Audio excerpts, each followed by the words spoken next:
Mayfield is backed by Iowa banks.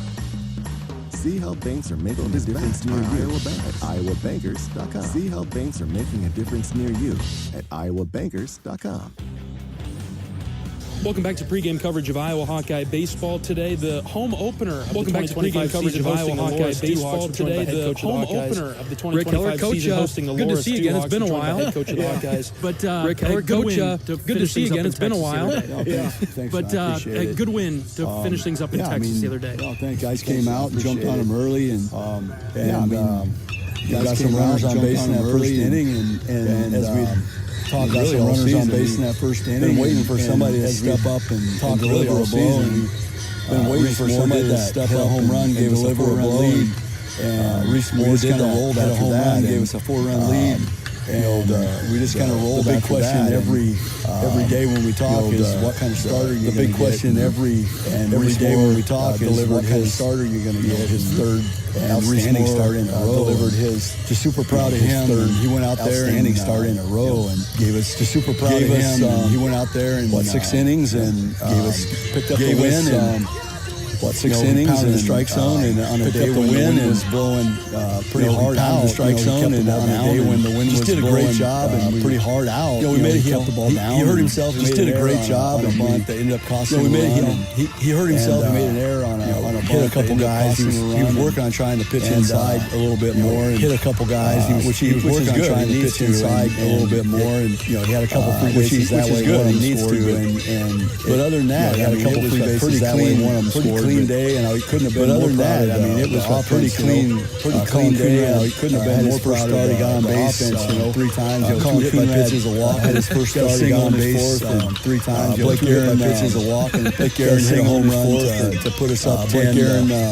Blake Aaron hit a home run to put us up 10. Got an inning to get the 10-run rule, and it was going to be brother Tyler got an inning, hoping to get 2 or 3 out of Tyler. It was going to be worked out hoping to get 2 or 3 out of Tyler. A lot of guys got in the game and played. Worked out about as well as it could have. So a lot of guys got in the game and played, and unfortunately we got delayed as always. And it was a fun trip at 1 a.m. and here unfortunately we got delayed as always and got back at the ballpark home at 1 a.m. and here we are in Iowa City. Just one more thing about Reese Buter, Coach. John interviewed him a few games ago. Just one more thing about Reese Buter, and he just talked about his approach. John interviewed him much different than last year. It's his last year of college ball, and he just talked about his approach playing a little bit much different than last year. It's his last year of college ball. Are you seeing that? And then secondly, back to media day when you talked about some of the pitchers. First of all, are you seeing that? And then secondly, back to media day when you talked about some of the pitchers kind of having a chip on their shoulder. Is he one of those guys coming into this year? Oh, no question about it. Reese had a weird year last year. It just seemed like everything went wrong. Reese had a weird year last year.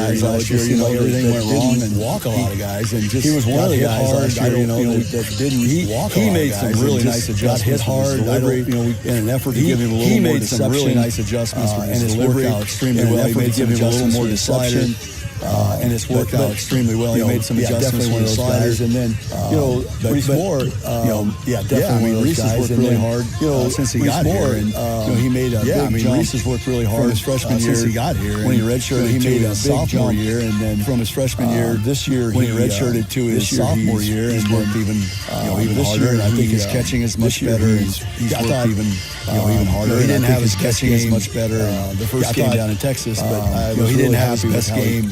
How he caught and the energy he brought, but I was really happy with how he was flying around. How he caught and the energy he brought, getting his good swing off, and he was just flying around.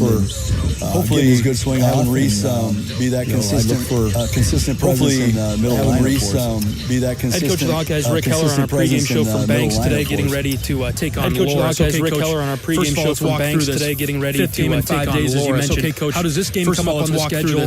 5th game in 5 days, as you mentioned. How does this game come up on the schedule? You have to be a weatherman, right? How do we make the adjustment with this? You have to be a weatherman, right? You're good at that, Coach.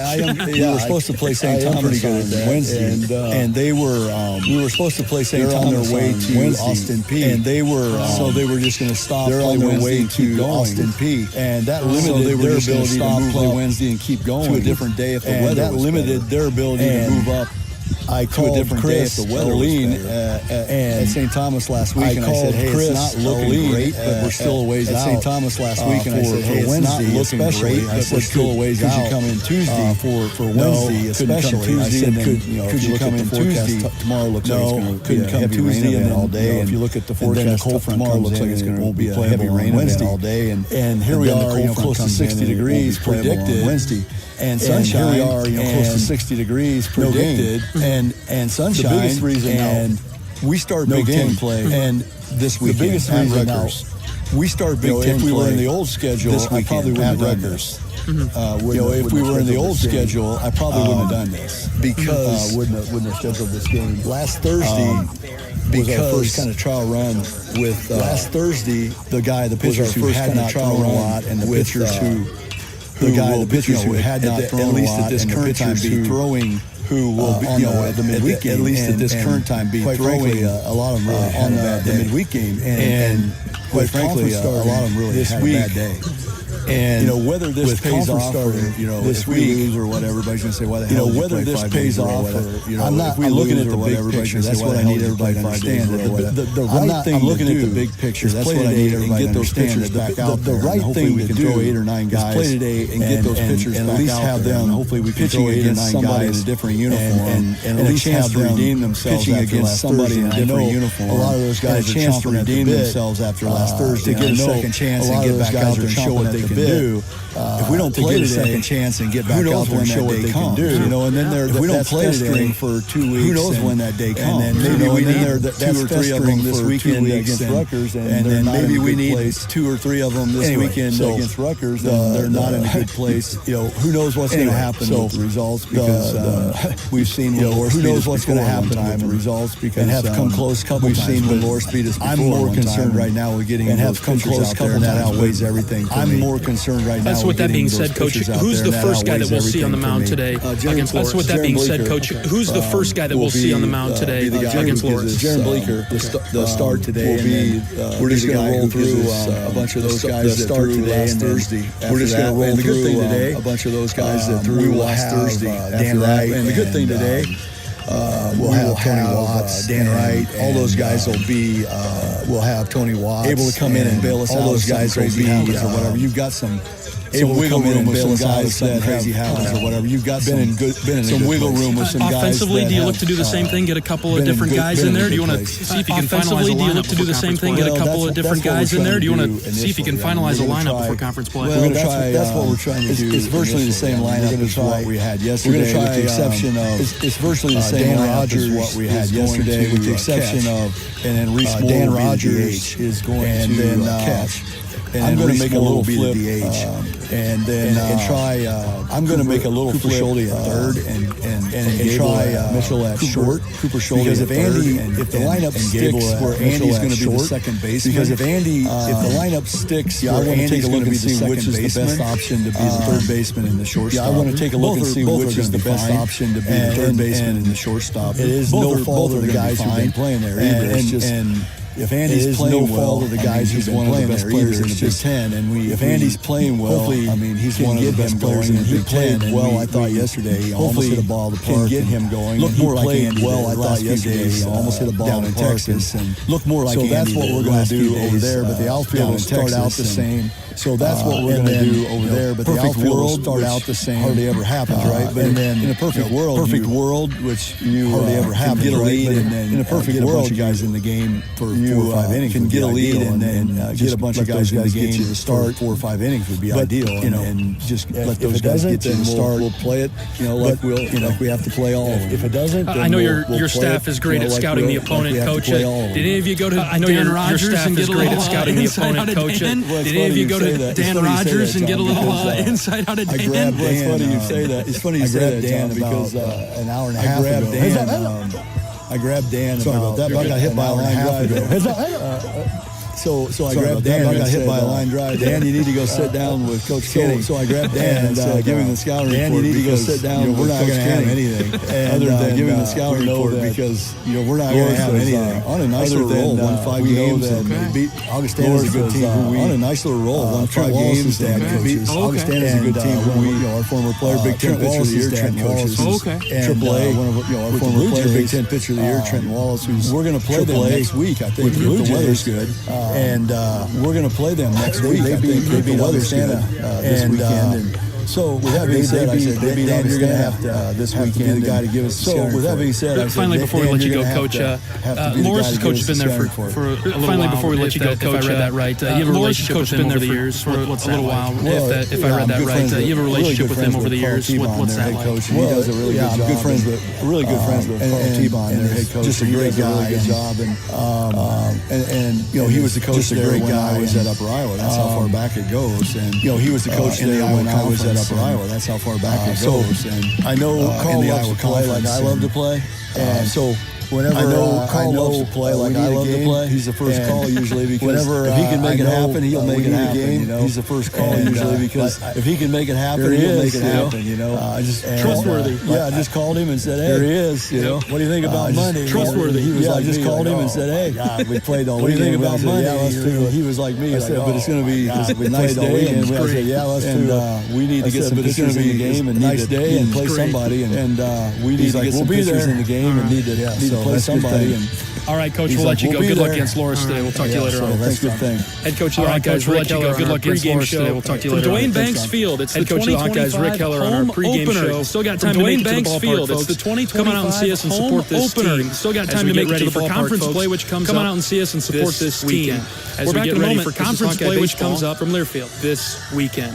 We're back in a moment. This is Hawkeye Baseball. Hi, I'm Gary Dolphin, and if you want your home to be exceptionally comfortable during these cold Iowa winters and if you want your home to be exceptionally comfortable during these cold Iowa winters and hot humid summers, you need to turn to Dave Lennox since 1895. When Dave Lennox built his first furnace in Marshalltown since 1895, building Dave Lennox built his first furnace in Marshalltown today, Lennox is still building up high efficiency furnaces and air conditioners there today for the best home comfort system you can buy. It's Lennox and your local Lennox dealer. Lennox and the Hawkeyes. Now there's a winning combination. As a proud sponsor, American Equity salutes today's hero during Hawkeye games. As a proud sponsor, please join American Equity military during Hawkeye games this season. American Equity is more than just retirement savings and income products. American Equity is more than just best-in-class service and high-quality retirement. They are committed to providing you best-in-class service and high-quality retirement. To learn more about American Equity, please visit their website at American-Equity. About American Equity, please visit their website at American-Equity.com. Welcome back to Dwayne Banks Field, getting set for first pitch between Iowa and Loras. Welcome back to Dwayne Banks Field, getting set for first pitch between Iowa and Loras. The 2025 but we're here for it. We're ready to roll. John Evans, did you get some good sleep last night? Scheduled, but we're here for it. We're ready to roll. John Evans, did you get some good sleep last night? I'm tired, I'm hungry, I'm cold. A little raise, a little bump in the paycheck, John, if I got to deal with you today? A little raise, a little bump in the paycheck, John, if I got to deal with you today? Usually it's the other way around. You got to deal with me. All right, well, thanks for the heads up. Usually it's the other way around. You got to deal with me. Coming up in just a few minutes. We got Rutgers coming up this weekend. Iowa coming up in just a few minutes.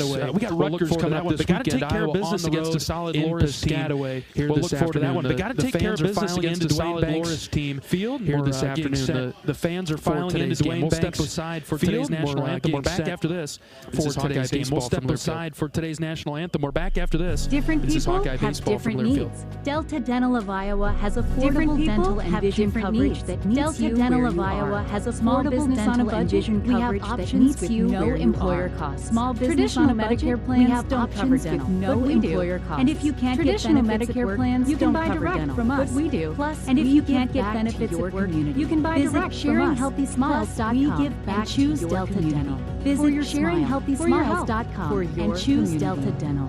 For your smile. For your health. Iowa Hawkeyes women's basketball forward Hannah Stuelke teamed up with 22 and Hawkeyes women's basketball Casino and Golf Resort to bring you an exclusive creation. Riverside Casino and Golf Resort. Masterpiece features 2 delicious sausage and beef patties with crispy bacon jam. Melted American cheese and a perfectly fried egg. All nestled on a French toast caramelized brioche bun. Fried experience the hamburger today. Caramelized brioche bun. 22 and Vine. Experience the hamburger today. Available only at 22 and Vine. It's a game changer. Welcome back to Dwayne Banks Field. The national anthem has just concluded. We'll get you today's starting lineups. The national anthem in a moment, but first let's pause 10 seconds for station identification. 10-second station ID. In a moment, but first let's pause 10 seconds for station identification. 10-second station ID. This is Iowa Hawkeye Baseball.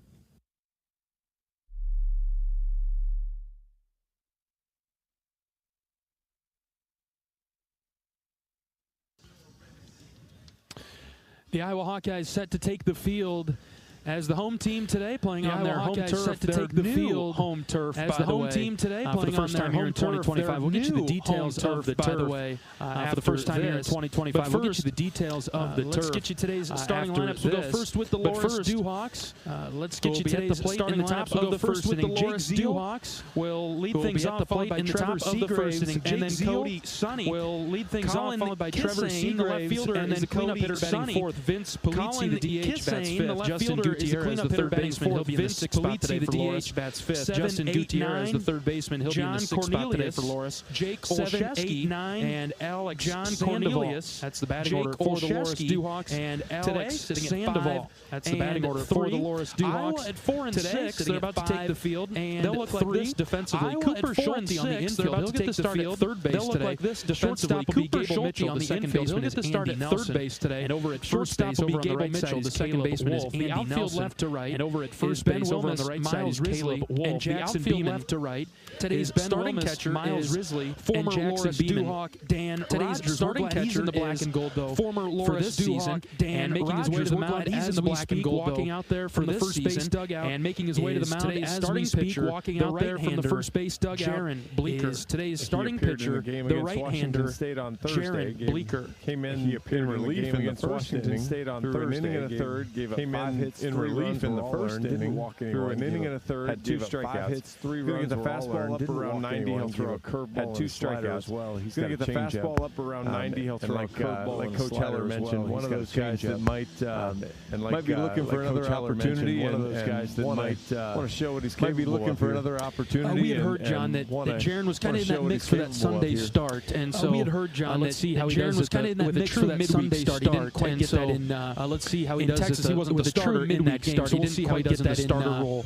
In Texas, he wasn't the starter in that game, so we'll see how he does in the starter role. That come in after Jaron's day is done. Other Iowa arms that come in after Jaron's day is done. There's a couple of another one of the Hawkeye roster. Sergeant Bluff guys. There's a couple pitchers, so we seem to find the Hawkeye roster, and so new turf. So we seem to find for the Iowa baseball program this year. New turf for the Iowa baseball. What do you think of it, John? Before we detail it, what do you think of it? Just to get everybody on the same page. Before we detail it, what do you think of it? Just to get everybody on the same page. You might have to come out. You like this new turf? Just to see the turf, and then of course taking Iowa Hawkeye baseball. You might have to come out new just to see the turf, and then of course taking Iowa Hawkeye baseball in black with new thick gold behind home plate. Iowa spelled script behind home plate, out in the outfield, big black tiger hawk with the script gold behind home plate in center field, bigger than the one that was there last year, gold outline, sort of a in center field. It's bigger than the one that was there last year from home plate. What do you want to call that? Sort of a in terms of the striping of the turf from dark green to light green. In terms of the striping of the turf from dark green to light green. Stripes that head out on both the foul lines. You got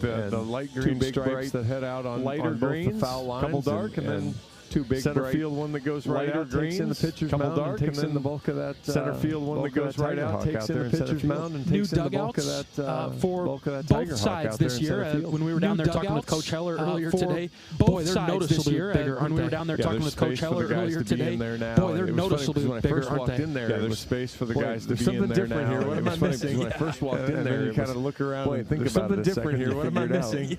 And then you kind of look around and think about it a second. You figure it out. line, almost done. Beautiful clubhouse being installed down the right field line. All right, we're ready for first pitch. Jaron Bleeker deals it. Very close. Just outside. All right, we're ready for first pitch. Jaron Bleeker, the leadoff hitter for Loras. Just outside. Jake Zeal. Batter. He's the leadoff hitter for Loras. The 1-0 from Bleeker. Today left-handed. Downstairs batter. and in. Stands in. Ball 2. The 1-0 from Bleeker. That's downstairs and in. Josh Mara behind the plate. Todd Savage down the line.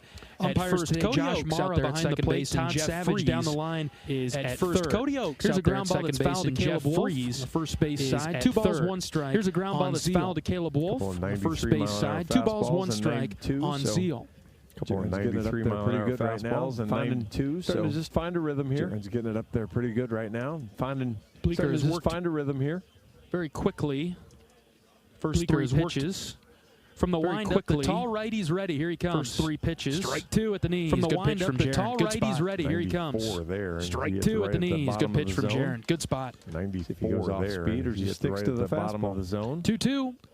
Swing and a miss. Sticks to the fastball. Bleeker with the strikeout of Zeal, 1 away. Swing and a miss. Beautiful change there. Nice Bleeker with the strikeout of Zeal, 1 away. 2-0. Beautiful change there. Nice bounce back after falling behind. The out. Change up there, John. Throw 3 straight strikes. Good location too. Got change it away up there, from John. The left-handed hitter. Yeah, he throws that with good location too. Got it away from the left-handed hitter. Good zip on it too. That came across at 86. He throws that with first pitch breaking ball on it too. That came across at 86. Seagraves is a ball high. First pitch breaking ball from Bleeker to Seagraves. Coach Heller in his 12th season at the helm. Is the head coach of the Hawkeyes. Coach Heller in his 12th season at the helm. 1-0 pitch is swung on and missed. Coach of the Hawkeyes. 1-0 pitch is swung on and missed. Assisted by Marty Sutherland, who joins us most post games. Assisted by Marty Sutherland, who joins us most post 2 balls and 1 strike. Pitching coach this year for Iowa is Sean Kenny in his first season. 2 balls and 1 strike. Pitching coach this year for Iowa is Sean Kenny in his first season, along with Tyler Cropley, the director, former player of programs and player strategies. Tyler Cropley, the director of programs and player strategies, on the pitch to Seagraves. Nice frame strike job 2 called from Daniel Rogers. On the pitch to Seagraves. 2-2, swing and a miss. Another strikeout for Bleeker. Snapped that up. 2-2, swing and a miss. Another strikeout members of the Iowa coaching staff, Director of Player Development, Wes Obermueller. Further members of the Iowa coaching staff, Director of Player Development, Wes Obermueller. Good to see Bat Boy John here. He's ready to go for the home season opener. Good to see Bat Boy John here. He's ready to go for the home season opener. Ryan Coaster. Athletic trainer Jake Feldman, strength and conditioning, Ryan Coaster, Kenna Roaring, they're next door. Communications, first pitch, Sam Bosler, Kenna Roaring, they're next door. To us, first pitch strike to Cody 1-1, but maybe the most important person of the staff. 1 from Bleeker's outside 1-1, but maybe the most important person of the staff yesterday. Equipment manager Dan Hubbard. What a trip for him yesterday. He took off after everybody got the inside showering in the clubhouse there and drove straight through. So took off about 4 o'clock, rolled back into Iowa City straight through. So took off about 4 o'clock, rolled back into Iowa City at 5:30 this morning or so that Hawks could play a game. Pitch outside from Bleeker, 2 balls, 2 strikes. Jaron's looking to strike out the side if he can get Sonny, the left-handed hitter. 2 balls, 2 strikes. Jaron's looking to strike out the side if he can get Sonny, the left-handed hitter. 2-2. That's low and in, ball 3. 2-hour power nap. Full credit for letting him. That's low and in, ball 3. Letting him come into the house and not locking him out. Letting him come into the house. Full count pitch from Bleeker's on its way home. Locking him out. This is lined into center field. Grizzlies coming forward. He can't make the play. Dives for it. It gets lined into center field. All the way to the center field wall. He can't make the play. Dives for it. It gets down. Sonny's around second, headed for center field wall. The Hawks are still trying to track it down. Sonny's around second, headed for third. Iowa getting it in quickly. They're going to hold the runner at third base. Had a green light for a long time there. He was waving him, and then Hawks made a pretty good relay. Missed Mitchell. He was waving him. Andy Nelson was in the right spot. Hawks made a pretty good relay. Missed Mitchell, pick the ball up, and Andy Nelson was in the right spot. Would have been able to get the ball to the ball up, and Risley pretty aggressive in head approach out there in center. Risley pretty aggressive in head approach out there in center. Now Bleeker goes from the stretch with Kassane. First pitch ball low. Now Bleeker goes from the stretch with Kassane. I understand the thinking, with 2 outs you go for the catch to possibly end the inning. I understand the thinking, with 2 outs you go for the catch to possibly end the inning. But that would have taken a remarkable play from Risley. 1-0 pitch from Bleeker. In that position, there's nobody to back him up. 1-0 pitch from Bleeker. 1-1. It's a long run for either either of the corner outfielders to get all the way out there. Is that ball rolled right out to the 396 sign? Either of the corner outfielders to get all the way out there. Is that ball rolled right out to the 396 sign? Runner at third base, 2 outs for Loras in the top of the first. The 1-1 from Bleecker. Fastball snapped it outside. 2 outs for Loras in the top of the first. The 1-1 from Bleecker. Fastball snapped it outside. 2 balls and a strike. I didn't get the full rotation. I know a couple of the guys coming in. I didn't get the which innings their plan is. I know a couple of the guys coming in. Bleeker's 2-1. Which innings is grounded right back to him. A behind the back stop by Bleecker. Underhand right toss to first. A behind the back stop by Bleecker. Underhand toss to first. Talked all weekend long about guys making plays to save runs and how I would had a hard time doing it. About guys making plays to save runs and how I would had a hard time doing it. Loras strands the runner at third base. We'll be back for the bottom of the first inning after this. Strands the runner at third base. We'll be back for the bottom of the first inning after this. This is Hawkeye baseball from Learfield. Experiencing a mental health. If you or someone you know is having thoughts of suicide, experiencing a mental health provides a direct connection to free or just confidential and compassionate support. 988 provides a direct connection to free, confidential, you'll be quickly connected to trained crisis counselors who will listen to your concerns. 988 provides support, you'll be quickly connected to additional resources who will listen to your concerns. There is hope. Provide support, you're not alone. Connect you to additional resources if needed. There is hope. Text 988 or 24/7 support. Call or text 988. Round Deer Golf Club offers a pure golf experience. Manicured bent Round Deer Golf Club with tees and greens carved into gracefully rolling manicured bent grass challenges with tees and greens carved into gracefully rolling. Improve your game with PGA instruction and our full service pro shop. Improve your game yourself to PGA instruction and our full service pro shop. And our scenic Greenview Bank Bar and Grill for lunch or weddings or any special event. And our scenic Greenview Bank and Deer Golf Club, a stunning country club setting at affordable public rates. Round Deer Golf Club, a stunning country club setting at affordable public rates. Bottom of the first inning. My bad, John. I'm rusty. Bottom of the first inning. We've been there 5 days in a row. I'm sleep deprived. How about this? Ben Willis, Gable Mitchell, and Reese Morrill. I'm sleep deprived. How about this? Ben Willis, Gable Mitchell, and Reese Morrill lead things off for Iowa. We'll give you the rest of the lineup in a minute. I have to come out with a somber voice on this. Now I feel bad about reading this one. Anyway, I have to come out with a somber voice on this one. We can all help prevent suicide. There is hope with the 988 lifeline. We can all help prevent suicide. There is hope with the 988 lifeline. Call or text. And hey, you were the one that apologized before the game for having that I'd have to deal with you. And now I'm kind of before the game for having over the place. That I'd have to deal with you and today. Okay. I'm kind of over the place, in the bottom of the first. Hard to lock in today. Okay. Loras off the board in the top half. So Ben Willis, Gable Mitchell, and Reese Moore come up off the board in the top half. So Ben Willis, Gable Mitchell, Jackson Beeman, and Miles Risley, 7, 8, 9, Dan Rogers, Jackson Beeman, and Miles Risley, 7, 8, 9, the starting pitcher for Loras is a left-hander. This is Danny Schulte. The starting pitcher for Loras is a left-hander. This is Danny Heemer. 1 inning, struck out 1. Danny has been in 2 games. He's just thrown 1 inning, struck out 1. Frankfurt, Illinois, 6'2". The left-hander. And it's just kind of a floater in there. That first pitch comes in 66 miles an hour. It's just kind of a floater in there. That first pitch comes in 66 miles an hour. So far this season. Look than what maybe the Hawks have seen so far this season. Wilmus, the right-handed hitter, starting in left field again for Iowa. Swings over the top of that pitch. Hitter, starting in left field again for Iowa. Doing a pretty nice job in this leadoff spot. It's 1-1. Ben's from the Des Moines area, job in this leadoff spot. The senior started all 10 games from the Des Moines area. 5 doubles, 5 RBIs, drawn 8 walks. Started all 10 games for the left-hander. 5 doubles, 5 RBIs, drawn the 1-1. Ben takes it the letters. Heemer, the left-hander. High. The Hawkeyes sporting their all-white uniforms today with Hawkeyes spelled out in black. The Hawkeyes sporting their all-white uniforms today with Hawkeyes spelled out in black lettering across the chest. Eye on the front panel. Black numbers for Iowa. Black bill and the black eye on the front panel. 2 balls and a strike. The pitch to Wilmus. Ground ball left side. Backhand stop by the shortstop. 2 balls and a strike. The pitch to Wilmus. Ground ball dug out of the turf. Backhand stop by the shortstop. And Wilmus throw to first is dug out of the turf. Loras wearing purple tops, purple pinstripes. Is out number 1. Loras wearing purple tops, purple pinstripes is spelled out in their old gold gray stripes. The front of their uniforms is spelled out in their old gold gray baseball pants, and Loras wearing their uniforms. Ball caps in the field. Pants and Loras wearing purple. Taken a step and a half to his right there and made that. Sandoval had just taken a step and a half to it, but a play he was able to make as that ball floats across for a high strike. But a play he was able to make as that ball floats across for a high strike. You know, when we first got here, it really felt like it was going to be a a wild hitter's day. Got here, it really felt like it was going to be a little bit. A wild hitter's day, especially as it cools down. I mean, the wind is still blowing out a little bit. Feel like a huge hitter's advantage. Especially as it cools down, it doesn't necessarily feel like a huge hitter's advantage here. I don't think it's cold out. I don't think it's hot. It's cool. I don't think it's cold out. I don't think it's hot. Gable pulled it back. It's a called strike low outside. 1-1 pitch to Mitchell. Gable pulled it back. It's a called strike low outside. He's going to let Josh Mara know that he does not like that call. He gave him a little attitude. He's going to let Josh Mara know that he does not like that call. He gave him a little attitude. Yeah, that he begs to differ. 1 ball, 2 strikes, and 1 out on Mitchell. Starting at shortstop today. 1 ball, 2 strikes, and 1 out on Mitchell. Starting at shortstop today.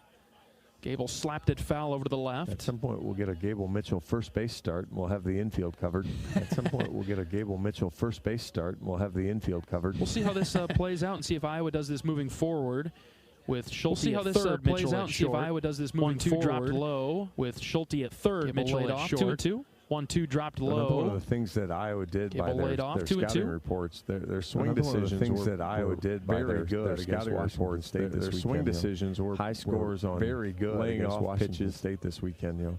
2-2 is hit into the right center field gap. That's down for a base hit.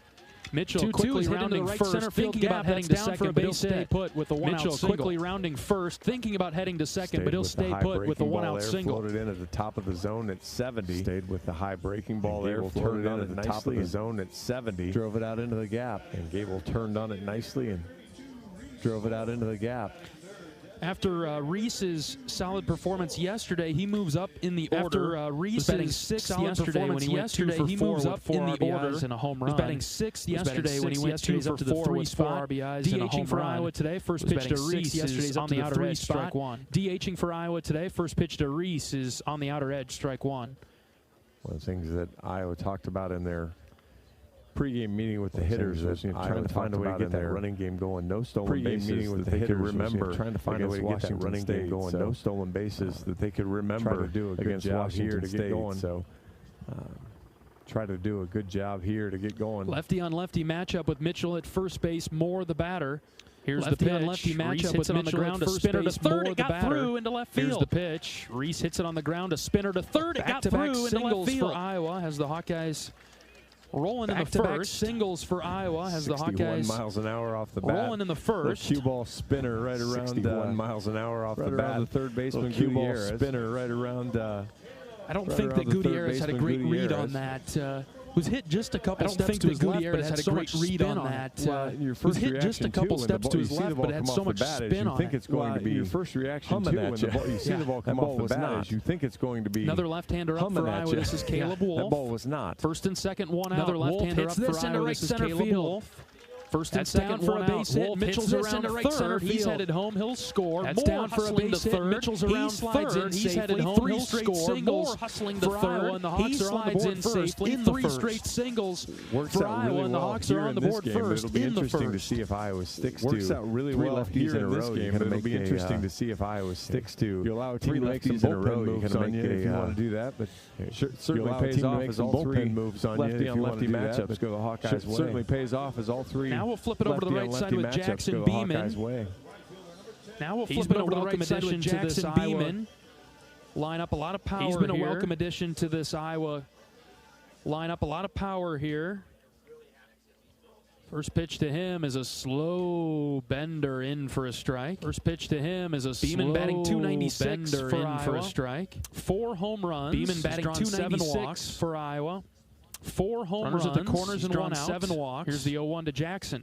Ground ball left side past the diving shortstop. Sandoval gets into left. Ground ball left side past the diving shortstop. Sandoval gets into left. Scores. It's 2-0. 4 straight singles now. With Beamer, I said you don't even know how to stop at first base, do you? It's 2-0. I was joking with Beamer. I said you don't even know how to stop at first base, do you? Just the 3rd single, maybe. That might be 6 extra base hits and now 3 singles. 3rd single, maybe. He has 6 extra base hits and now 3 singles. Yeah, even that ground ball singles 101. Yeah, even that ground ball singles 101. 2-0 Iowa in the first. That brings up Miles Risley in the first. Move down a couple spots in the order for today's game. That brings up Miles Risley. Move down a couple spots in the order for today's game. Misfires low and in. Emer misfires low and in. First and second. With one out. First and second. With one out. Try a pickoff move over to first base. There was nobody covering the base. We just threw it to the first baseman. Pickoff move over to first base. There was nobody covering the base. We just threw it to the first baseman about 5 feet or so from the bag. On the bag, or that's actually, and not like he's right be on specifically the bag, on it, but he can't be too far off and run that pickoff move. Right specifically on it, but next he can't pitch to be Risley's too far outside off for a ball. Pickoff move. Next pitch to Risley's outside for a ball. Hadn't seen that pickoff move yet this year. Hadn't seen that pickoff move yet this year. 2 balls, no strikes on Risley. Here's the pitch. Check swing. 2 balls, no strikes on Risley. Strike. Here's the pitch. So it wouldn't have mattered either way. Called a portion of the zone, 2-1. So it wouldn't have mattered either way. Outer portion of the zone, 2-1. Risley batting a crisp .325 in the early going. 2-1. Risley batting a crisp good block by the catcher Olszewski. 3-1. 2-1. In the dirt. Good block by the catcher Olszewski. 3-1. A little bit of a sling to it. Yes. A little bit of a sling to it. Yes. 3 balls and a strike. The pitch to Risley. 3 balls and a strike. Just foul at third. The pitch to Risley. Risley pulled it. Ground ball just foul at third. Frustrated with himself too. Risley got a fastball in the inner half and just got in front of it a little bit. Got a fastball in the inner half and just got in front of it a little bit. And now 3 balls and 2 strikes on the Iowa center fielder. And now 3 balls and 2 strikes on the pitch. Iowa center fielder. Line drive caught by the shortstop. Beamer set the pitch.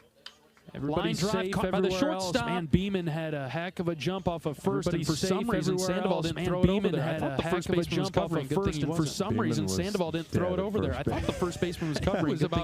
He was more than a third of the way to second base, and he had to scramble back.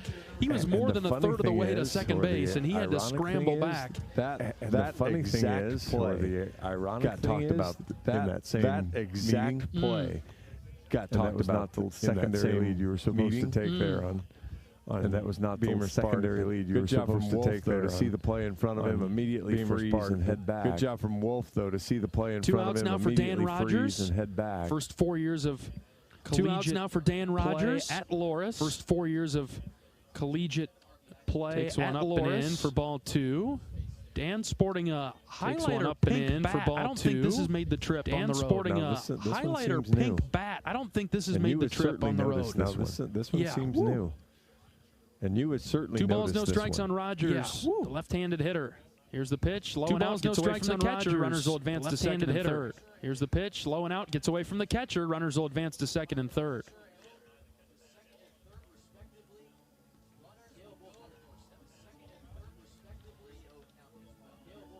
Two in scoring position for Dan.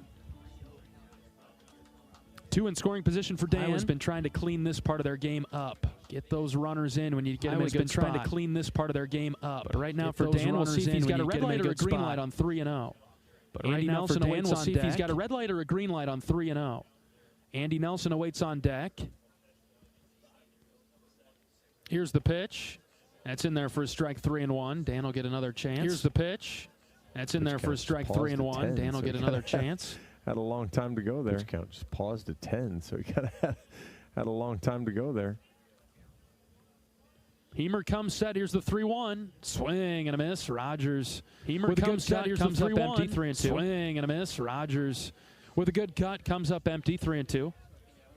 And this is to get the kinks worked out for Banks too. I'm just watching the pitch clock stops at the kinks worked out for Banks too. I'm just watching the pitch clock stops at 10. Rogers hits it on the ground to the right side. It's a backhand stop by the first baseman. He flips it to the pitcher on the ground to the right side. It's a backhand stop by the first baseman. He flips it to the pitcher who's late covering the bag. 3-0 Iowa. Rogers beats it out. Wolf scores. Probably not the RBI single that he dreamed of, but it works out nicely. Good hustle down the line from Rogers. Probably not the RBI single that he dreamed of, but it works out nicely. Good hustle down the line from Rogers. bag by half step. Just not really sure of what Loras could have done differently there unless Heimer came off the mound. Not really sure was a little bit faster than differently there unless Heimer came off the mound and was a little bit faster as a pitcher. As soon as the ball goes over there, you've got to anticipate. I need to cover. As a pitcher, as soon as the ball goes over there, you've got to anticipate. 3-0 Hawks in the bottom of the first. Runners at the corners. Here's Andy Nelson. First pitch strike. 3-0 Hawks in the bottom of the first. Runners at the corners. Here's Andy Nelson. First pitch strike. Heimer just that half step slow off the mound, and it cost him in the race with Rogers. Just that half step slow off the mound, and it cost him in the race with Rogers. Heimer, the left-hander's ready. Here comes the 0-1. We'll wait a moment. Throw it over to first base. Heimer, the left-hander's ready. Here comes the 0-1. We'll wait a moment. Andy batting 160. Keep Rogers around. Nice end of the weekend. Andy batting 160. Down in Texas, get Andy going. Nice end of the weekend. Things could be moving in the right direction for this Hawkeye offense. Get Andy going. Here's the 0-1 to Nelson. Could be moving in the right direction for this Hawkeye offense. Here's the 0-1 to Nelson. Outside, he laid off. Andy's guy last year, as he got put into the leadoff spot, Andy's guy last year, he got put into the leadoff All Big Ten Player of the Year caliber the way he was going. All Big Ten caliber, All Big Ten Player of the Year caliber the way he was going. And just a little slower start here as 2025's rolled around. Just a little slower start here. You figure there's still that player in there somewhere. Rolled around, but you figure there's still that player in there somewhere. 2 balls and a strike. 2 balls and a strike. Starting at second base today for Iowa. Here's the pitch. Popped up on right Nelson, side. This will be a tricky play. Right fielder. Here's Cornelius sprinting forward. He has no play. It bounces in front of him. Right fielder Cornelius sprinting forward. He has no play. It bounces in front of him. Base. I'm not sure what he was thinking. Rogers got crossed up on the out situation. I'm not sure what he was thinking. On contact. Crossed up on the out situation. Was not running on contact to first. So he stays put at second. Beeman scores.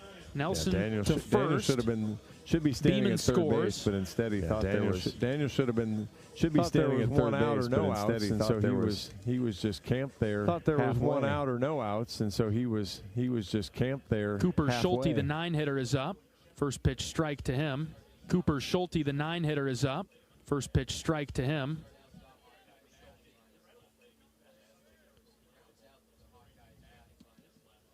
No balls and a strike on Coop. The pitch from Heimer. This is a spinner off the end of the bat. Heimer comes off the mound. Pitch from Heimer. The glove underhand toss to first. Off the end of the bat. Heimer comes off the mound. Fields with the glove underhand toss to first. Singles in the first inning. Third out. Iowa leads Loras 4-0 after the first inning. Back in a moment. This is Hawkeye baseball from Loras 4-0 after 1. Back in a moment. American Equity salutes today's hero of the game. As a proud sponsor, American Equity salutes today's hero of the game. As a proud sponsor, please join American Equity military during Hawkeye games this season. American Equity is more than just retirement savings and income. American Equity is more than just retirement service and high-quality retirement income that helps deliver the independent service and high-quality retirement income. To learn more about American Equity, please visit their website at American-Equity. Please visit their website at American-Equity.com. When everyone else says something can't be done, there's no guide to greatness. They know it only hasn't been done. When everyone else says something can't be done, true leaders they know it only hasn't been done. And look deep within themselves true to rise above and help others find their way forward. Deep within themselves to rise above and help others find their way forward. With visionaries that help raise the tide for all of us. We're proud to partner with visionaries that help raise the tide for all of us. Behind you. And when you're ready to bring your vision to life, we'll be right behind you with award-winning support. This copyrighted broadcast is an exclusive presentation of Learfield under the broadcasting rights granted by the University of Iowa. Under the reuse of this presentation is by the University of Iowa. Reuse of this presentation is prohibited without the expressed written consent of the university and Learfield. Announcers are provided by Learfield and approved by the university. Hawkeye Baseball is brought to you by Riverside Casino and Golf Resort. Stop by today for a relaxing massage at the spa, fine dining at Ruthie's Steak and Seafood, and so much more. Visit Riverside Casino and Golf Resort today, located minutes south of Iowa City. Top of the second inning, Iowa in front early on Loras 4-0. New pitcher into the game for the Hawkeyes will be the left-hander Ben Dete, the redshirt senior from Clive. 0-2 on the season so far. It hasn't quite got off to the start that he's wanted.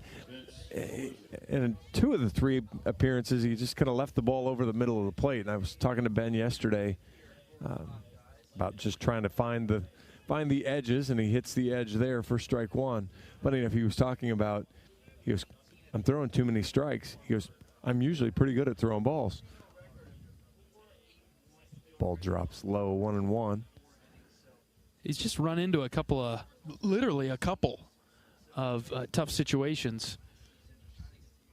1-1 from Dete, called strike, outer portion of the zone. 1 ball, 2 strikes. Yeah, his best outing. Unfortunately, got the loss in that one by giving up the solo home run in the 11th, but pitched well that inning. 1-2 from Dete, that's high. 2-2.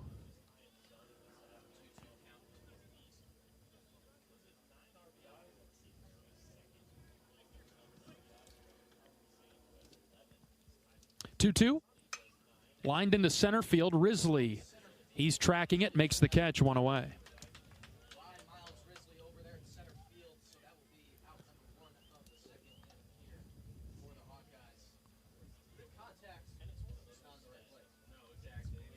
That brings up Justin Gutierrez, the third baseman.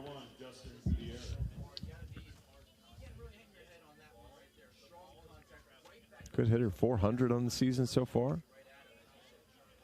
Strike 1 to Gutierrez. This is a good spot for Dete, going against a few right-handers here in a row. 0-1 from Ben. Check swing. He committed. 0-2. I like that. You were definitive about it even before they send down and the umpire gave it. I would have had to correct myself, John. I was fairly confident that he went. I was right there with you. Usually I wait as long as I can just so I don't sound like I'm wrong all the time. 0-2 from Dete. Here it comes. Fly ball right side. Wolf giving chase from first base. Caleb's over there. And now Andy Nelson calls him off in foul ground and makes the play. 2 away. Easier play for the second baseman, but Andy wasn't quite there yet. Made it a little more adventurous maybe than he would have wanted, but 2 outs either way. And that brings up John Cornelius, the right fielder for the Dewhawks. First pitch from Ben. Another fly ball down the right field line. Same spot. Andy running over there again. And this time it's Caleb Wolf who reaches over his head in foul territory. He makes the grab. 3 up, 3 down. Good outing from Ben Dete. We'll bring you the bottom of the second right after this. Iowa's out in front, 4-0. This is Hawkeye Baseball from Learfield.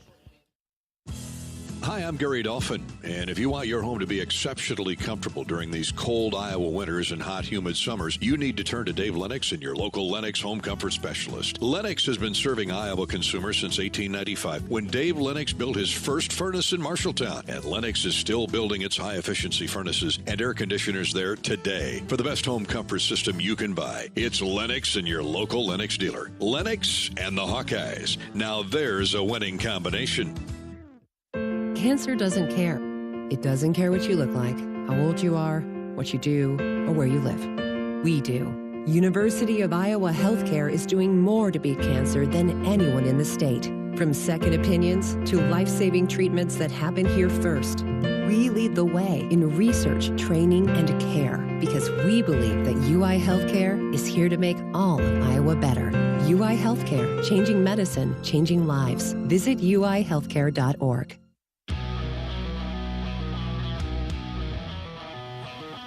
Hawk fans, experience your home away from home at Coralville's finest all-suite hotels, Homewood Suites and Home to Suites by Hilton. Each offer guests spacious suites, complimentary breakfast, 24-hour fitness center, pool, hot tub, guest laundry, and convenient locations. Let their warm and friendly staff take care of you and your family when you visit Hawkeye Country. New pitcher into the game for Loras. We get to the bottom of the second with Iowa leading 4-0. This will be a right-hander, Caden Shivers.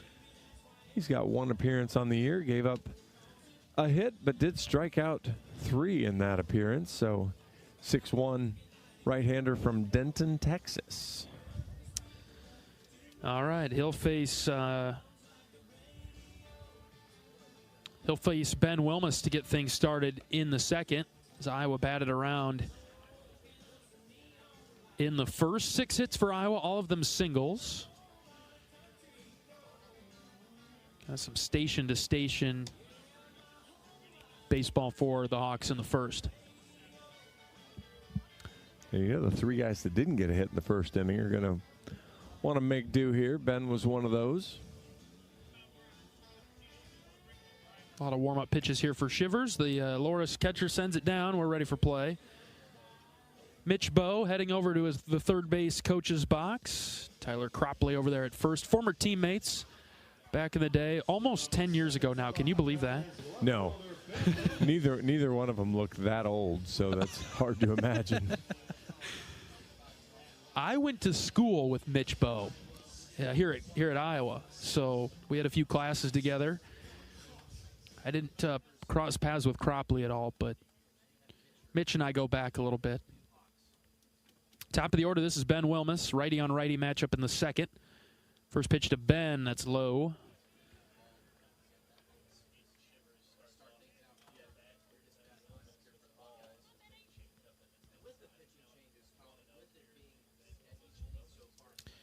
One ball, no strikes on Wilmus, who grounded out to short in the bottom of the first.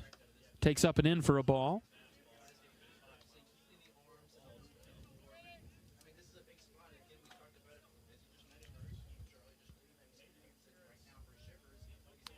Four 4-0 Iowa, bottom of the second. Shivers taking his time.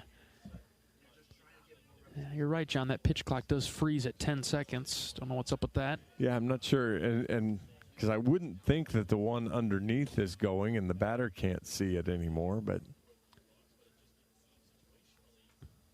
2 balls and a strike on Wilmus, the right-handed hitter. No batting gloves for Ben. Pretty standard for him. Laces this into center field. Center fielder moving over, and he makes the play in the gap. 1 away. Ben is scorching the ball even when he gets out. Yeah, he made an out. Was it Sunday? Hitting a ball 105 or 106 again at the right fielder. And as we look through the scorebook in the first time through the order, a lot of these singles for Iowa, ground ball singles that found their way through. Ben has hit 2 of the hardest ones, and he has yet to be rewarded. Mitchell in the box, takes outside. Gable singled and scored in the first. Yeah, that's really the first ball that Iowa has elevated. Hit some good solid line drives or hit it on the ground, but 1-0 to Gable. Got his hands started, laid off, slow pitch that came in for a strike. Good crowd here at Banks, considering the late add to the schedule. 1-1 to Gable. That's low, ball 2. Yeah, less than perfect weather, and learning about it 24 hours ago, it's a pretty good turnout. 2 balls and a strike on Gable. Batting .364 for the Hawkeyes. Taps this foul right side into the Iowa dugout. Good play made by athletic trainer Jake Feldman down there. Off the ricochet. Jake and Dan manning the far end of the dugout for the Hawks today. 2 balls, 2 strikes on Mitchell. Long pause from Shivers. Dan's upright, but he's asleep. Yeah, he's not. He's here, but I don't know if he's here. 3-2. Would you be? I don't know. Oh yeah, that's a tough one. I'm not sure the lights would be fully on for me there. Drove all through the night from Texas. Tip of the cap to Dan. 3 balls and 2 strikes. The pitch to Mitchell. It's low and in for ball 4. And keep in mind, Dan will be driving the van, the truck, whatever you want to call it, out to Rutgers. He leaves before we do. He leaves on Wednesday, so get your laundry done. Get your duffel back on the van, John. Yeah, the beauty of it for him is moving this game to today at least gives him some time to organize on Wednesday and not have to leave after a game and then still try to beat us out to New Jersey. Reese Moore comes to the batter's box, takes ball high.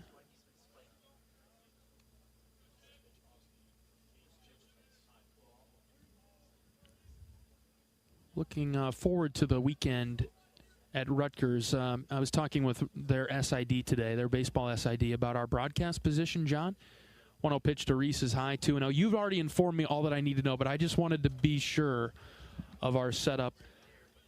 I don't know if you're going to bring that portable that hand warmer, that electric hand warmer you got, I know that I'm going to have to pack every sweatshirt, every coat possible, because it sounds like we'll be outside under a tent and it's going to be 45 degrees. So we don't even get a B. So we're field level and not in that little. We are field level outside under a tent was the verbiage that was used. Fabulous. If we need an Ethernet cable, he'll run one out to us. I said, yes, we do need one of those. He was very apologetic for the broadcast setup. He said it was very tight at Bainton Field. It was interesting because, I mean, I was inside last time I was there. Actually inside? I was actually inside. Ooh. Good snag by Olszewski. The pitch sailed high and out away from the left-handed Moore. That's just the verbiage I got. I'll be ready, but I assume you're correct, and yeah, by what? Let's pull up the schedule. 3 o'clock, 1 o'clock, and noon. Well, at least we're not complete dark 30 as Reese takes ball 4. They have lights there now at Rutgers, so I've been told, which was something that was not the case in years past. Well, because, yeah, that is, I guess, a 4 o'clock game on Friday, Eastern time, 3 o'clock Central. So very good opportunity that that game will finish in the dark. Yeah. I don't suspect that we'll have much dead air on the radio because our teeth will be chattering. 2 on with 1 out for Caleb Wolf. He's eager and swings at the first pitch. Lined it foul. You know me, I'm a very happy person when I'm cold. Just glorious, just joyous. That makes for an interesting weekend as it is, just with our walks that we'll possibly be taking. We'll have to be bundled up for those. 0-1 to Wolf, swing and a miss. Pulled his head on that, 0-2. Well, and Sunday we get game time is noon Central, so that's not as bad as I thought when I was thinking about daylight savings time starting and losing that hour out there. I thought we were going to have the early morning start and it'd be a little difficult. 0-2 on Wolf. Here's the pitch from Shivers. Swing and a miss. Caleb chased pitch in the turf. He's out number 2. But I forgot we're playing Planes, Trains, and Automobiles coming home. Sure are. I guess we don't leave until late. Fly into Chicago, and we thought 1:30 was bad this week. Next week when we get back at 3:30, 4 o'clock or so in the morning on what'll be Monday morning. And I won't mind one bit as long as the Hawks pick up a couple of wins at least out there at Rutgers. Fair point. I should have lumped us together on that. You won't mind too much either, will you? I won't mind a ton. We got to work on Monday. We don't have an off day like the guys, right? So we'll see how what my group thinks of the team meeting I lead next Monday morning. But I'd like to sit in on one of those. They could go all kinds of different directions. 4-0 Iowa in the bottom of the second. Here's Jackson Beeman. Seen a couple of pitches go by. We fouled one off. 1 ball, 1 strike with 2 outs. Runners at first and second.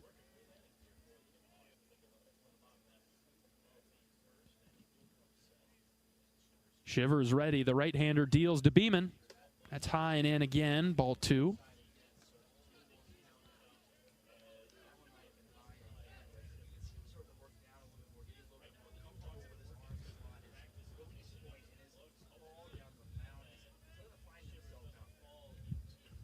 Two balls and a strike. The pitch to Beeman. Ooh. Half swing, and he nubbed it right back to the pitcher. Shivers sprints over to first. Underhand flip for out number 3. Nothing doing for Iowa. A couple left on. We'll go to the third. 4-0 Hawks. This is Iowa baseball from Learfield. FS Envision Seed Corn and FS High Soy Soybeans provide best-in-class traits and genetics that perform. In farming, bushels matter to your bottom line. Our field-proven products deliver high yields year after year. Get the seed you need from the people you trust. Contact your local FS Envision and High Soy retailer or visit fsseed.com to learn more. Hey there, sports fans. Hungry for a legendary experience? Look no further than Bumps Restaurants, proudly named after the legendary Bump Elliott. Nestled right at the Finkbine Golf Course on Melrose Avenue, Bumps is your go-to spot for mouth-watering meals. Present your ticket from today's game at Bumps and get a buy one appetizer, get the second appetizer free deal. Offer good through the next home game. See you soon off Melrose Avenue at the Finkbine Golf Course. Bumps Restaurant, a legendary place with legendary food.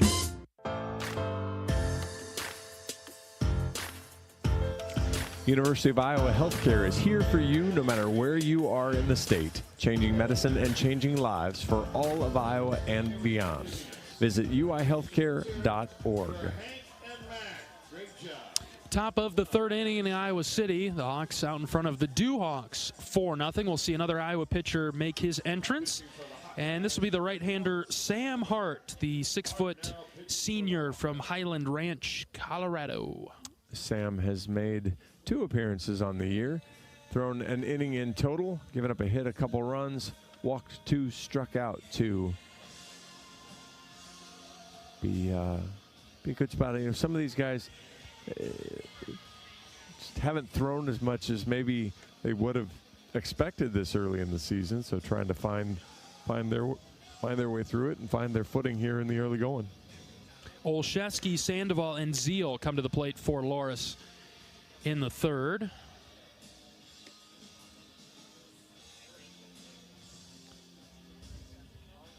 The Dewhawks do have a hit in this game. It was a 2-out triple by Cody Sonny.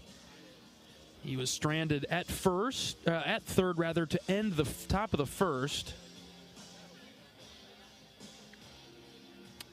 And Iowa's got a 4-0 lead. So here comes Olszewski. He'll bat from the left side.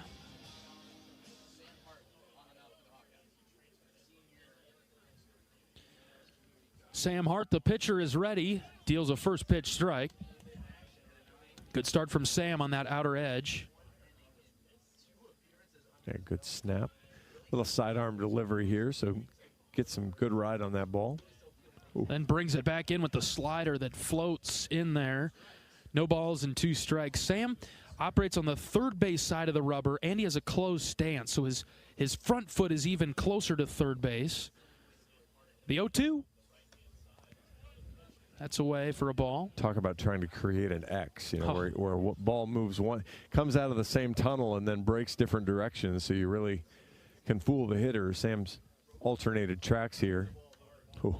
1-2 is fouled back. Good hang by Olszewski. Pretty good one there again, but Olszewski able to stay alive.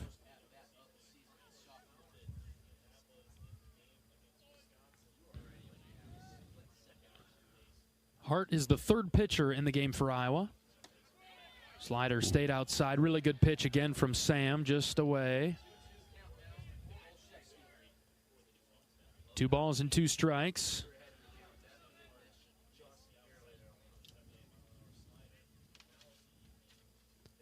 Pitch from Hart, swing and a miss. Olszewski down on strikes.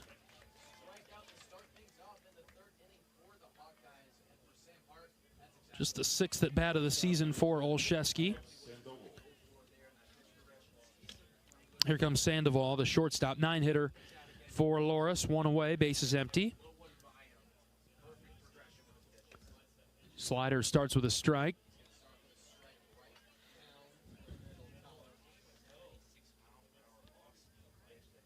Sandoval with 1 hit and 13 at bats, making his 5th start today.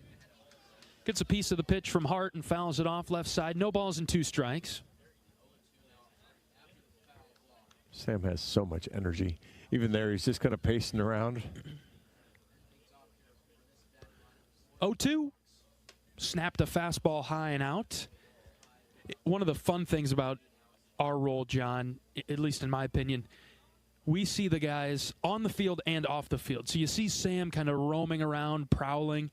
And then in your experiences with Sam outside, as he just missed away for a ball, 2-2, Sam is very mild, very chill, very low key. 2-2. Lined into left, and that'll be foul into the Loras bullpen. But when he gets on the mound for Iowa, a little bit of a different beast. Yeah, he's got the full competition mode that comes out. 2 balls, 2 strikes, the pitch. Swing and a miss. He got him on the bender. 2 away. We've noticed from Sam this year, he goes with a slide step on his delivery home instead of a leg kick. It's just a raise of the leg and then he goes. That's a change that he's made. Yes, and you know, part of that is, you know, with the big high kick, we talked about it this weekend too, you leave yourself susceptible to stolen bases, and so by speeding up his delivery to the plate, good pitch there, breaking ball on the inside part of the plate to the left-hander. Zeal takes a strike. It's almost like Sam rocks and fires. You know, I know that I say that in a descriptive way, but this is the most accurate way to deliver how Sam is pitching it. Just kind of leans and lets it rip. Here's a swinging bunt right back to Sam off the mound. Hart picks it up, whips it over to first base, and it's a 1-2-3 inning for Hart. Nice outing for Sam. We'll bring you the bottom of the third right after this. Iowa leading 4-0. This is Hawkeye Baseball from Learfield. Our mission at Oak Knoll is to provide exceptional retirement living and health services through life care. I'm Steve Rowe, CEO. We are a not-for-profit life plan community and have served the Iowa City area for 58 years. Oak Knoll is located near the University of Iowa hospitals and clinics, Kinnick Stadium, Carver Hawkeye Arena, Hancher Auditorium, and downtown Iowa City. Visit our website at oakknoll.com to learn more. We are a proud sponsor of Hawkeye Athletics. Go Hawks! Brown Deer Golf Club offers a pure golf experience. Manicured bentgrass fairways with tees and greens carved into gracefully rolling landscape. Challenging, yet extremely playable. Improve your game with PGA instruction and our full-service pro shop. Treat yourself to Bunker's Bar and Grill for lunch or dinner. And our scenic Greenview Banquet Room is perfect for weddings or any special event. Brown Deer Golf Club, a stunning country club setting at affordable public rates.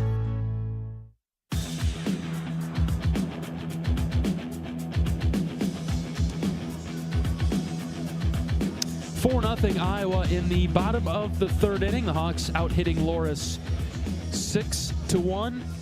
And Miles Risley will lead things off. In Iowa, we grow corn, but the truth is corn grows Iowa. That includes the fuel in our vehicles. So when you fill up, pump it up with Unleaded 88 and support Iowa's corn farmers. See, the downside of me closing the browser is I lost where I was in the reads. We're going through some technical difficulties. Hey, it's our home opener too, and now we're trying to work out some things up here in Banks for the first time this season. Here's Risley. Miles takes for ball 1.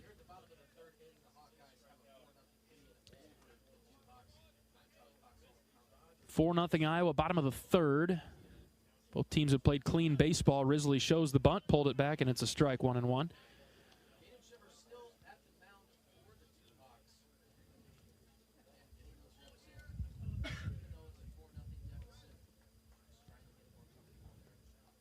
One ball, one strike. The righty delivers to Risley right down the pipe, 1-2. Good pitch there. Really located well. He's kept it kind of out of Hawkeye sweet spots and made it difficult to make solid contact. Risley lined out to short his last time up. He's in a hole here, 1-2. And here's a pop-up. Shallow left. Shortstop going back. Cannot make the over-the-shoulder play. Risley rounds first. He's headed back. It'll be a single for Miles. He is not happy about that, though. Just popped it up. Shortstop went back and back and back, and the left fielder, I don't know if he pursued that as aggressively as an outfielder should in that situation, as the shortstop Sandoval had to try a Willie Mays-style catch, but we saw the ball bounce up, so it got down for a hit for Miles. Now, we've talked about it a little bit over the weekend with Miles, too. He's kind of dipping that shoulder and hitting some just high pop-ups to left field. And to get back to his early part of the season when he was really staying on top of it and hitting good, solid line drives.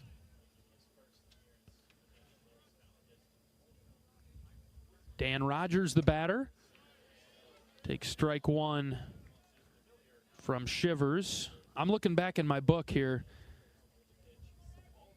Iowa played Loras to open 2024, beat the Hawkeyes 20-6 last year. Rogers was 3 of 5, had two singles and a double, run scored. Comes up empty on that pitch, 1 and 2. Trying to flip through my book and see. Iowa played Loras twice last year, just once. Just once. I think it would have been the year before. Actually, when it was 3 years ago that Loras won. 1 ball, 2 strikes on Rogers. Here's the pitch. It's a slow roller up the middle, grabbed by the shortstop. He steps on second for 1 and throws it over to first for a double play. 6-3 on the DP. Second baseman, Andy Nelson. Yeah, Shivers has done a nice job.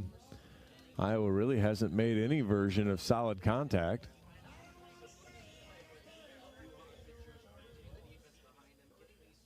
So now 2 away with Andy Nelson coming up.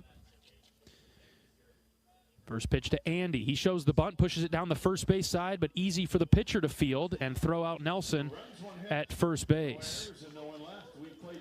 Quick inning for Iowa in the bottom of the 3rd. 4-0 Hawks. We'll bring you the 4th after this. This is Hawkeye Baseball from Learfield. Well, it's our biggest harvest ever thanks to Pioneer brand Z-Series Enlist E3 soybeans. Yeah, fastest growing trait technology, the new standard for weed control. Amazing yields. You don't sound happy. I guess I just hate it when a great season ends. Hey, remember what Coach said back in high school? Just wait till next year. See why more farmers are switching to America's #1 soybean trait technology at pioneer.com/grow-enlist. Across Iowa, you don't have to look far to find a bank that's got your back. From just around the corner to the next town over, hundreds of neighborhood banks are going the distance to ensure your future looks brighter than ever. By providing jobs, supporting local businesses, strengthening communities, and helping your dreams become reality. Here, the life you build is backed by Iowa banks. See how banks are making a difference near you at iowabankers.com. At the game or at home, Wimmer's premium quality hot dogs and sausages will score with family and friends. Take the highest quality beef and pork, and you get the best tasting hot dog. Wimmer's, the official hot dog of the Hawkeyes. And while I run and get those, let's pause 10 seconds for station identification. This is Iowa Hawkeye Baseball from Learfield.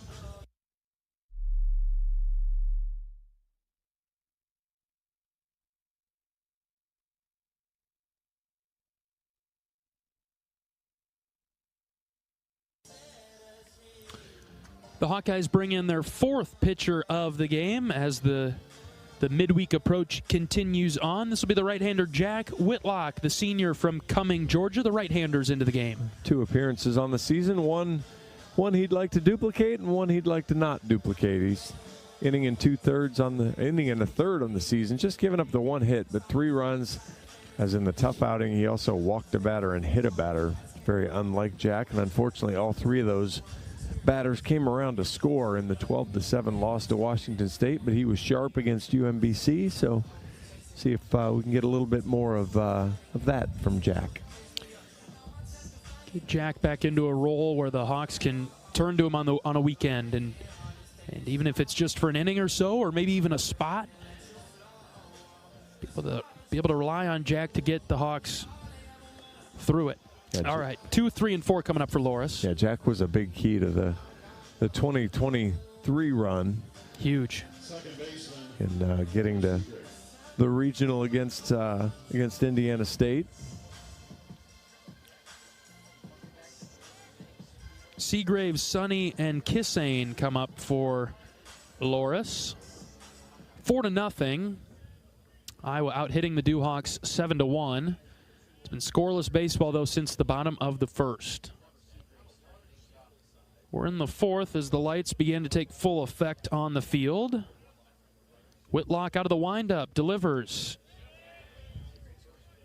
Seagraves commits to the bunt, comes up empty, strike 1. I'm going to guess he doesn't see a ton of breaking balls like Jack's.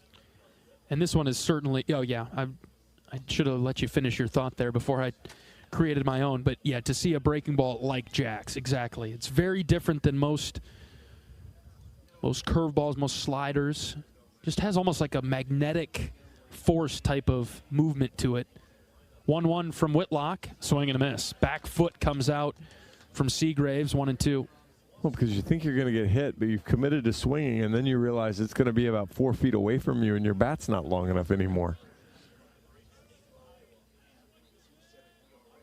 1-2 from Jack. Here it comes. Swing and a miss. Just as John highlighted, breaking ball that flew away from Seagraves. Couldn't make contact. And that's, I think, as teams developed a scouting report on Jack, they were really trying to make him land that before they'd swing it. Now, you still have to have the discipline to do it. And so then what's Jack's next adjustment off of that? We'll see how he approaches the left-hander. Goes with a fastball that just missed low to Cody Sonny. He has Loras' lone hit today. It was a triple out to center field. Ball, no strikes. Pitch is hit into right field. Beeman moving over into the gap towards center. Jackson makes the catch for the second out of the top of the fourth. Hawkeye pitchers getting in the zone, staying in the zone. That's probably a little more middle of the plate than what Jack wanted, but he got it inside enough to cause a problem. That brings up Colin Kissane, right-handed hitter. Kissane is the leading hitter for Loras, batting in the 4 spot. A few less at-bats than some of the other guys in this lineup.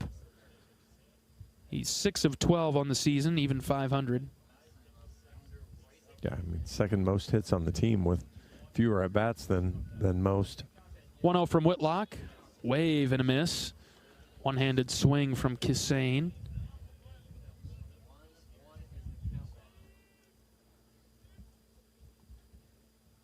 Whitlock's 1-1. Popped up. Shallow right center. Risley and Beeman come together. Risley calls off Jackson, and Miles makes the catch for the third out. That's 10 in a row that the Hawkeyes have set down, including the third straight 1-2-3 inning. All right, we'll bring you the bottom of the fourth after this. Iowa leads it 4-0. This is Hawkeye Baseball from Learfield.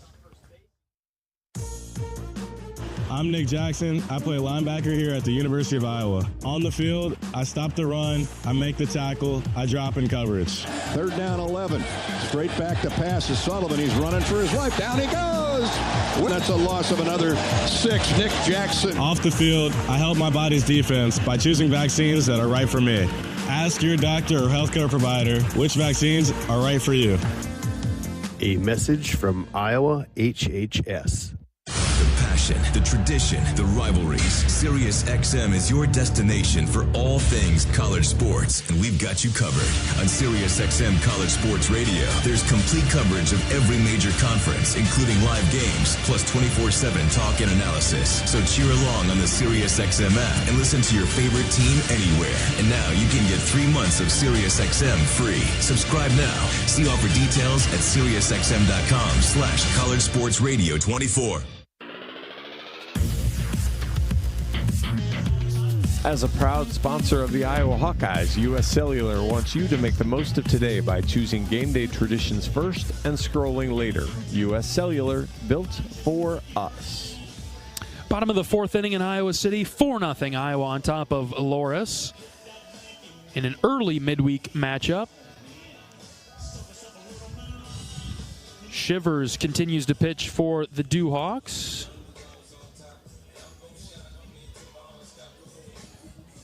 And Cooper Schulte will lead off.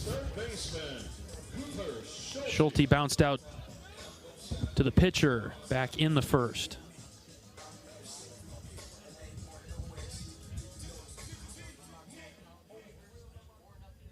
Right-handed pitcher, right-handed hitter. Schulte getting the start at third base today, batting .265 for the Hawks. Takes a breaking ball for a strike at the knees.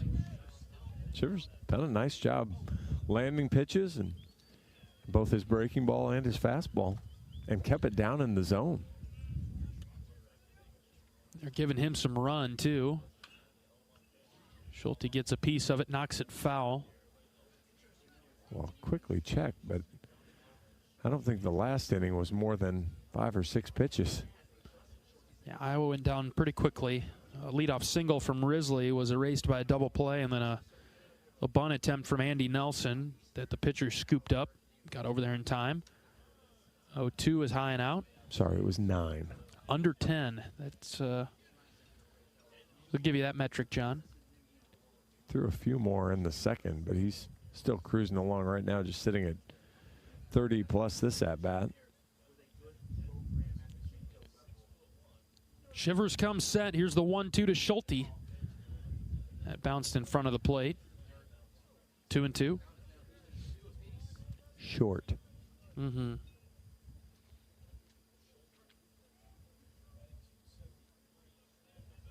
I think Coach Heller would like to see a few more runs get piled on, so I think there's some hitters he'd like to see, and I think he'd like to be a little bit more comfortable. Swing and a miss there, strike 3. I think he'd like to see a few more, like to see his top guys produce a little bit more so he can get some run from some of the other guys. And I think maybe opportunity to run on the base paths, maybe work on the short game a little bit for Iowa too, which we know with Coach Heller, he loves to do that. And the past couple years, honestly, Iowa has overperformed offensively or had a great offense where they hadn't needed to do all that with the bunt and the hit and run type of deal. But this year feels like a team that could really benefit from a strong short game. Well, manufacturing just any way you can get it. And you saw that even Caleb Wolf with the 2-out RBI bunt single, pulling it past the pitcher. You know, just finding a way, any way you can get it done. No balls and a strike on Wilmus. Here's the pitch. Ben takes downstairs.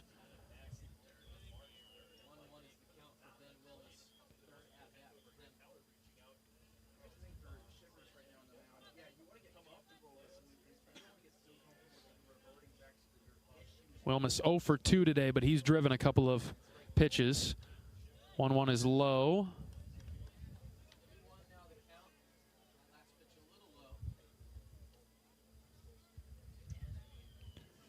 As you might imagine, the only game in the Big Ten today is this one.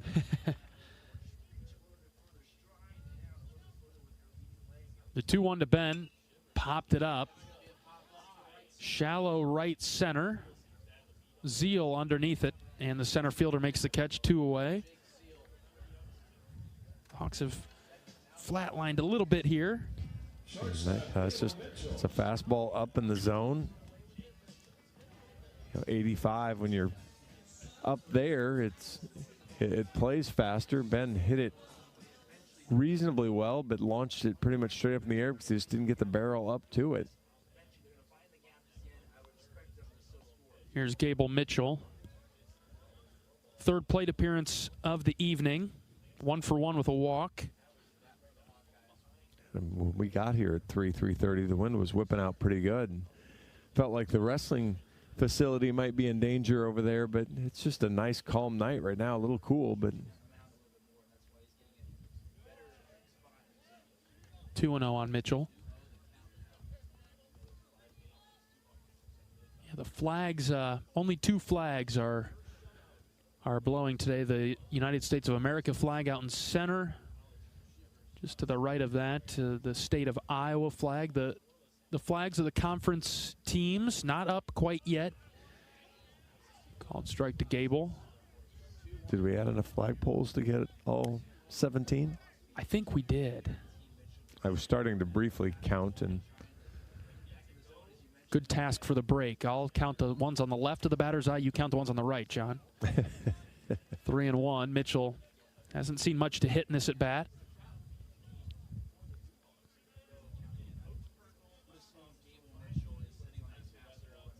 I don't think there's enough. I think there's just 14 still. You might be right. 3 balls and a strike. The pitch to Gable. Inside, ball 4. So basically it's going to be like the Big Ten tournament in men's basketball, or actually in either of the basketballs. You have to qualify in the top 14 to get a flag. Only the top ones deserve a spot on the outfield flags. 3 teams will not get a flag on given weeks.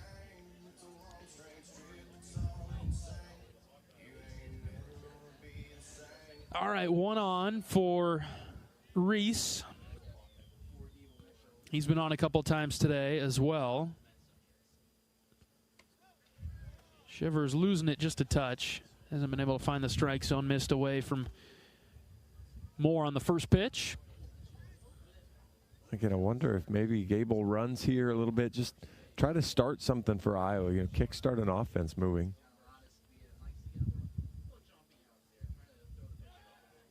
Try move over to first base.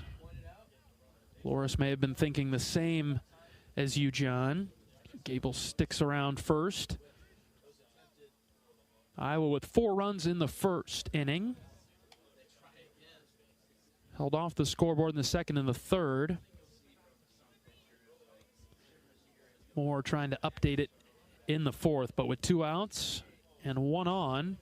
See what he can do. 1 ball, no strikes on Moore, Iowa's DH today. Shivers set. For the 3rd time, we'll throw it over to first base.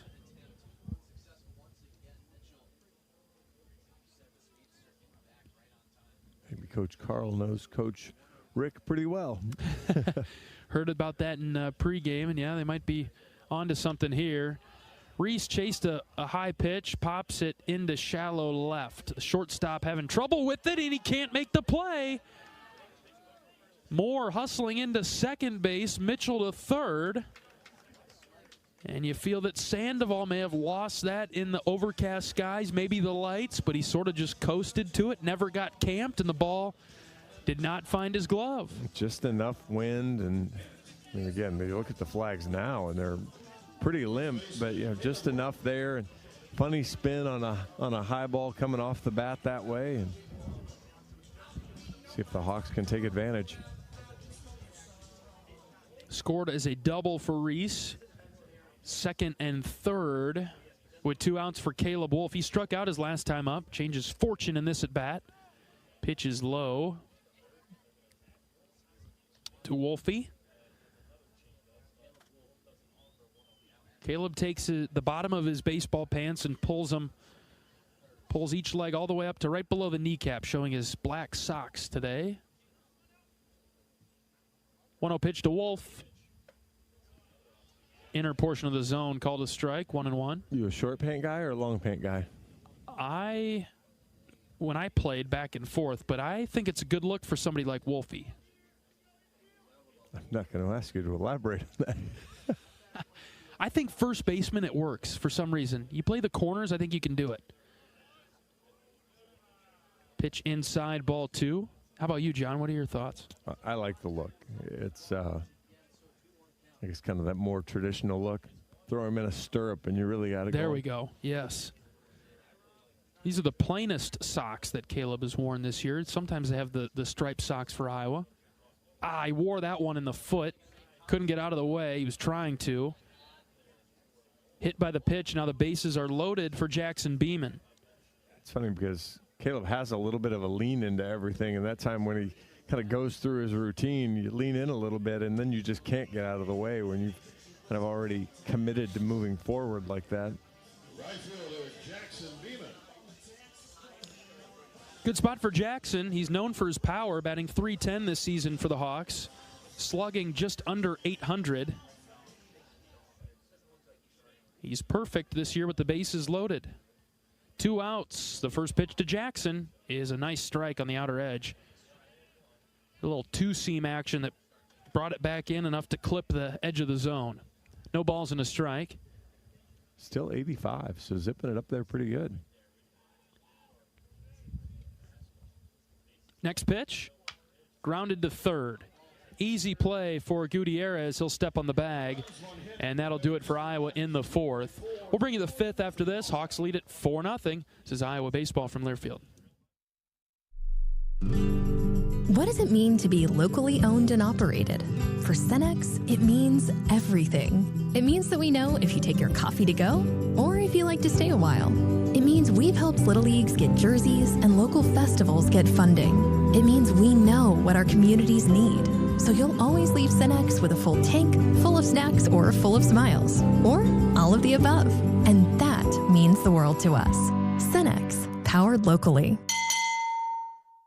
So much to see, so many places to experience, and nobody helps you get there like Travel Leaders Destinations Unlimited. Come to our travel showcase March 13th from 4:30 to 7:30 at the Olympic Theater in Cedar Rapids. Get in on exclusive show deals, meet our travel partners, discover unique travel opportunities, and enjoy complimentary food and drinks. Just visit duagency.com or call 319-393-1359 to register. The world is yours to explore at the DU Travel Showcase on March 13th.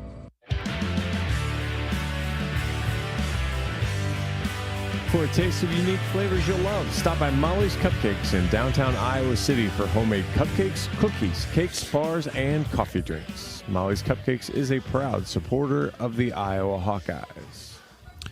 New pitcher into the game for Iowa is Chaz Wheatley, the right-handed senior from Edmonton, Alberta, Canada. Enter Big Maple. Nice. 6'6", 215 for Chaz. Couple of appearances on the year, and has actually 3 appearances on the year, and had one of those that didn't go his way, but had a couple that have. He's thrown 2 innings, just given up 1 hit, but does have 2 walks and a hit batter, and all those came in kind of a little bit of one mess there, where I was able to get out of it in a win against Stetson, but Chaz has got stuff, and you see it, but you can usually tell pretty quickly if it's good Big Maple or challenged Big Maple. Yeah, if it's a shorter stint for Chaz. Chaz has such movement on that fastball that makes it a sinker. I don't know what our sheet says if it's a true sinker from Chaz, but regardless, the movement on it just rolls off the table with tremendous zip. So an asset in the bullpen as long as Chaz is on. So we hope he's on today in the 5th inning. 4-0 Iowa over Loras. The batter is Vince Polizzi. He flied out to center back in the 2nd inning.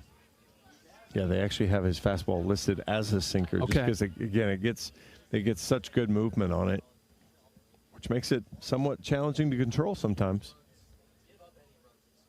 1-0 from Wheatley. Swing and a miss. He had Polizzi fooled. Again, good example right there. 91 just below the zone, but you know that started above the knees, and with his downward angle being as tall as he is, just continues to track down until it hits the catcher's mitt. Wheatley's 1-1. Same spot. Called a strike this time, 1-2. I mean, both of those pitches have 2.5 feet of vertical break. I mean, they're just choom, but with velocity. Mm-hmm. Unless you get under it, that ball is off your bat and it hits in front of the plate. 1-2. Breaking ball just inside from Wheatley, and that'll back Polizzi off the plate a touch. And it's part of why when Chaz comes in, he'll come into spots with a runner on first, and Iowa needs a double play ball because with that movement and action, he can get that ground ball. 2 balls and 2 strikes. Wheatley's pitch, slider outside, ball 3.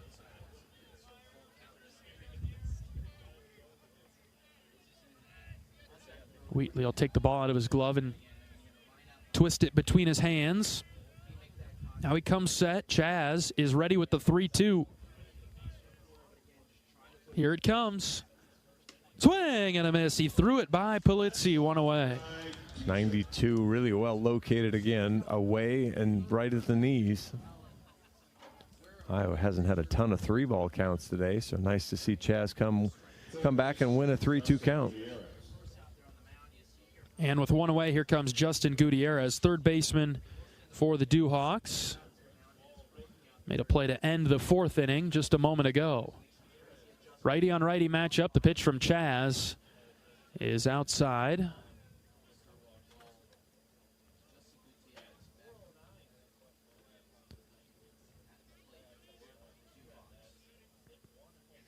Gutierrez a good hitter for Loras. Batting just under 400 for the Dewhawks. Foul tip on the 1-0 delivery from Wheatley. Gets 6 hits in 16 at-bats. And just 1 strikeout. So it's hard to take him down on strikes. 1 out for Loras in the 5th. Wheatley ready with the 1-1. From the belt, here's the pitch. That's across for a strike. Good job from Wheatley on the breaking ball. Loras is an interesting team when you look at that. 35 strikeouts on the season, 14 walks. So a team that in 8 games, or 5 games, I guess is what's listed. So a team that tries to swing early, swing and a miss there is a strikeout. So they're trying to put the ball in play early so that they don't get into counts where they're behind and have to fight things off. Couple of strikeouts for Wheatley in the inning.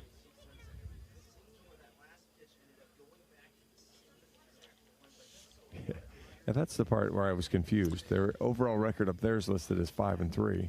Yes, you brought that to my attention. That's a good call. The stats don't exactly match the total number of games played, so we're going off of stats that maybe. And then even more confusing. Just taking notes. Here's John Cornelius. 1-0 pitch from Wheatley is hit on the ground, foul past Schulte at third. Game 1 at Banks. It's not easy. Yeah. we were supposed to have a warm-up run at this 2 weeks ago, but we didn't get that one. So next midweek game, though, looks to be pretty spiffy. Yeah, how about the weather for that? It'll be next Tuesday. 1-1 from Wheatley, popped up. Right side, Wolf in foul ground in front of the dugout. Caleb's tracking it, couldn't make the play. He had plenty of room, but couldn't find the front fence in front of the dugout, and I think that slowed him up from going full go and getting camped underneath it. Well, and that needs to be, that's in front of the Iowa dugout. They need to be telling him, you got plenty of room, plenty of room, plenty of room. He just sort of reached out. The ball bounced in foul ground, so Wheatley will look to take care of business his own way here. The 1-2. Swing and a miss. Wheatley strikes out the side in the 5th. 4-0 Iowa. We're back in a moment. This is Hawkeye Baseball from Learfield. At U.S. Cellular, we believe in having healthy relationships with our phones so we can have better relationships with each other. Introducing US Mode, a way to set your phone for less distraction and deeper connection. So dinner can sound less like this and more like this. What'd you learn today? The sauropod was the tallest dinosaur ever. Oh my goodness. Visit US Cellular in-store or online and we'll help set your phone to US Mode, even if you're not a customer. US Cellular, the 5G network built for us. See uscellular.com for details. Brown Deer Golf Club offers a pure golf experience. Manicured bentgrass fairways with tees and greens carved into gracefully rolling landscape. Challenging, yet extremely playable. Improve your game with PGA instruction and our full-service pro shop. Treat yourself to Bunker's Bar and Grill for lunch or dinner. And our scenic Greenview Banquet Room is perfect for weddings or any special event. Brown Deer Golf Club, a stunning country club setting at affordable public rates.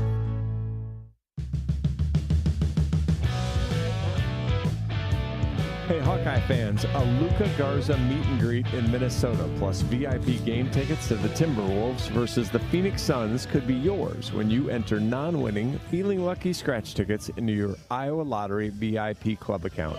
Simply visit ialottery.com/VIP for details and play today. John Evans and John Leo in the broadcast booth at Dwayne Banks Field in Iowa City, the 2025 home opener for the Hawkeyes. So far going Iowa's way. It's 4-0 in the bottom of the 5th. New pitcher in for Loras is Bodie Breger. Breger into the game for Loras. 5'10" freshman from Oswego, Illinois. He's had a little bit longer run. 2 appearances, 5 1/3 innings, giving up 5 hits, 5 runs. Just 3 of those were earned. Has walked 6, but also struck out 6. So, I got news for you, John. I gave you the wrong name. They have 2 number 2s on their roster. And Bodie Breger's a right-hander. I look up, this guy's a lefty. So this is Benjamin Henthorn. You want to try Henthorn? What do we got on Henthorn, John? This is his first appearance of the year. How do you have 2 number 2s on your team? I guess if they're both pitchers, it works. Well, in Division III, you're allowed to carry a few more players than maybe Coach Heller can have. All right. Bottom of the 5th inning, 4-0. With Henthorne in the game, not Brager. All right. Risley batting for the Hawks. He's also a freshman from St. Peters, Missouri. Miles takes a strike at 79 miles an hour, a high strike. 2-1. The Hawks are out hitting Loras 8-1, but 6 of those 8 hits came in the first inning. So Iowa trying to pick it back up. Here comes the 2-1 to Riz. Swing and a miss, 2-2. Well, the longer this game goes, I mean, again, most of these guys probably didn't get in bed until 2 o'clock this morning. It's the 5th game in 5 days. 2-2. Risley watched it bounce in front of him, ball 3. Certainly, Risley started all 5 of those games, or now has started all 5 of those games. Wilmus and Mitchell have as well. 3-2. Miles hits in the air to center. Zeal strides back a few and makes the play, 1 away.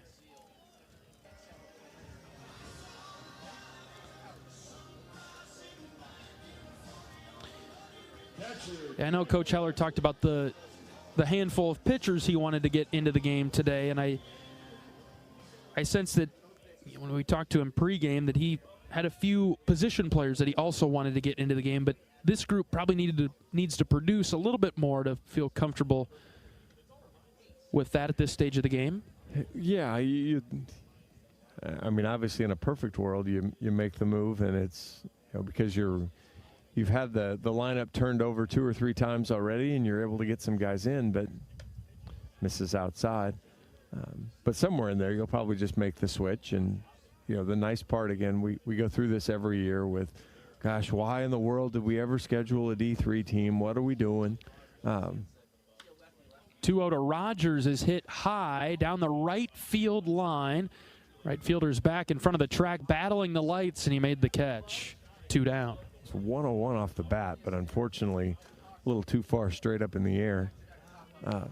But you make that change because this game, other than the perception if you lose it, has no negative to it. It doesn't affect your RPI at all. Your guys get to see a different team.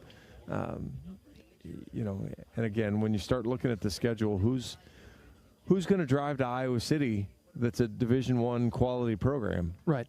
I mean, on a Tuesday or Wednesday, or in this case, when Rick picks up the phone Sunday afternoon and says, "Hey, can you come over and play us?" So I mean, this was Mrs. Lowe, and call it whatever you want, a scrimmage, an opportunity game is all it was, and so as we have to take 2 fewer guys to Rutgers than we've taken in the first 3 weekends. Swing and a miss on a ball way down low. So you've got to make some decisions, and to do that, you want to see the guys in live setting, not hitting inside in the cage. And the TrackMan said it went this far. 2-1 to Nelson is high, ball 3. Got to see how they react in situations, in games. Feeling a little bit of pressure. Again, it's not Big Ten championship game pressure, but. Good pitch there, full count now. Just different, and that was the importance of it to Coach Heller to get this organized. And he was very clear about the importance of this game as the 3-2 to Nelson is a called third strike on the inner edge. Iowa goes down 1-2-3 in the 5th. 4-0. Hawks with the lead. We're back in a moment. This is Iowa baseball from Learfield. Express Midwest is Iowa's locally owned and operated ground transportation specialists who have served Iowa City for more than 37 years. With a selection of chauffeured black cars, limos, sprinters, and buses, they have solutions for all your transport needs. Check out their website to find a full list of services, rates, and more at expressmidwest.com. That's expressmidwest.com. Play ball! It's college baseball season, and we're here to talk about it. Every week, join Kyle Schassberger and me, David Kahn, as we deliver the best of college baseball. We've got all the diamond talk you can imagine, with interviews from coaches, players, broadcasters, and more. Plus, we'll give you our weekly rankings, hot takes, and a whole lot of fun. Step into the batter's box and let us deliver our best fastball. Wherever you podcast by searching College Sports Now.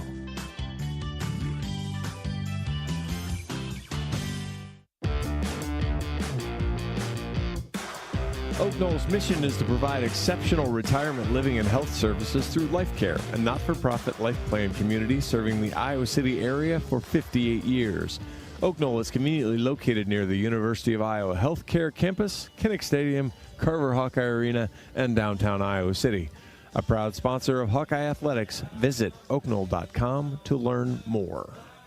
John Evans and John Leo from Dwayne Banks Field in Iowa City. Getting into the 6th inning now. Iowa 4, Loras nothing. New pitcher into the game for the Hawkeyes, left-handed grad senior Bryson Walker from Jersey Village, Texas. I got bit by the by him not having stats on the website. This will be his 3rd appearance. He started the game on Thursday against Washington State and struggled just a little bit. Inning and 2/3 on the season, 4 hits, 4 runs so far for Bryson. All of those have been earned, 3 walks and a strikeout. But had great stuff this summer. Just kind of looking to find a comfort in the college game again. And if Bryson can sort it out, he'll be a good arm for Iowa down the stretch here. Another left-handed arm that comes in for, I think, short stints at this point of his career. Yeah, I think he was, originally maybe a starter idea, but then had some issues early in the spring and is kind of fighting back into shape here. But yeah, you think about if you had Ben DeTay, Brant Hogue, and then Bryson Walker as kind of some lefty guys that could twirl it a little bit.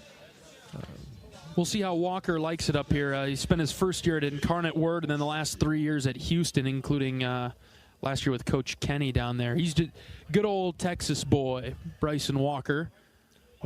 You were with me when fouled off strike 1 when he was talking to Coach Heller, and Coach Heller had the boots on as he was getting ready to go out. And I mean, he's like rattling off. He knows exactly who it is and how good it is, and pretty much I think he was judging Coach Heller at that point.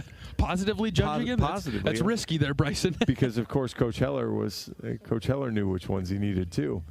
A 1 from Walker, fouled back to the screen, 0-2. Beautiful breaking ball there. Nice movement.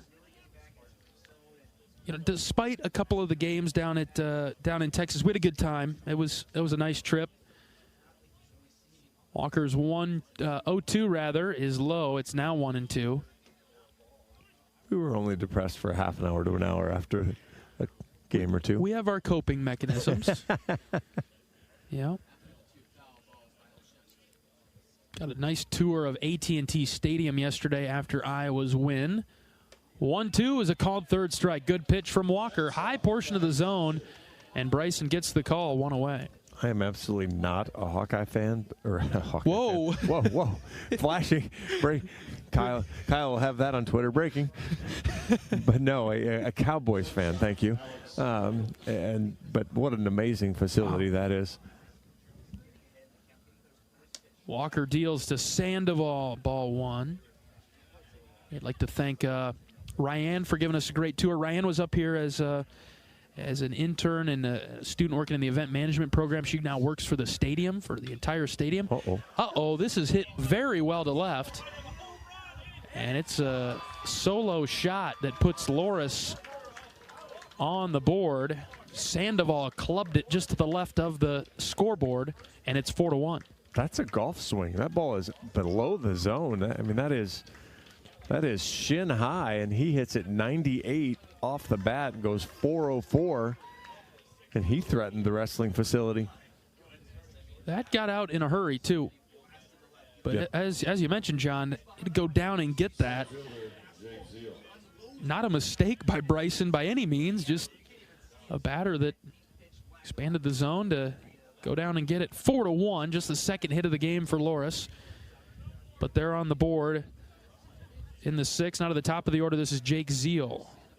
Yeah, caught a looping breaking ball, but still.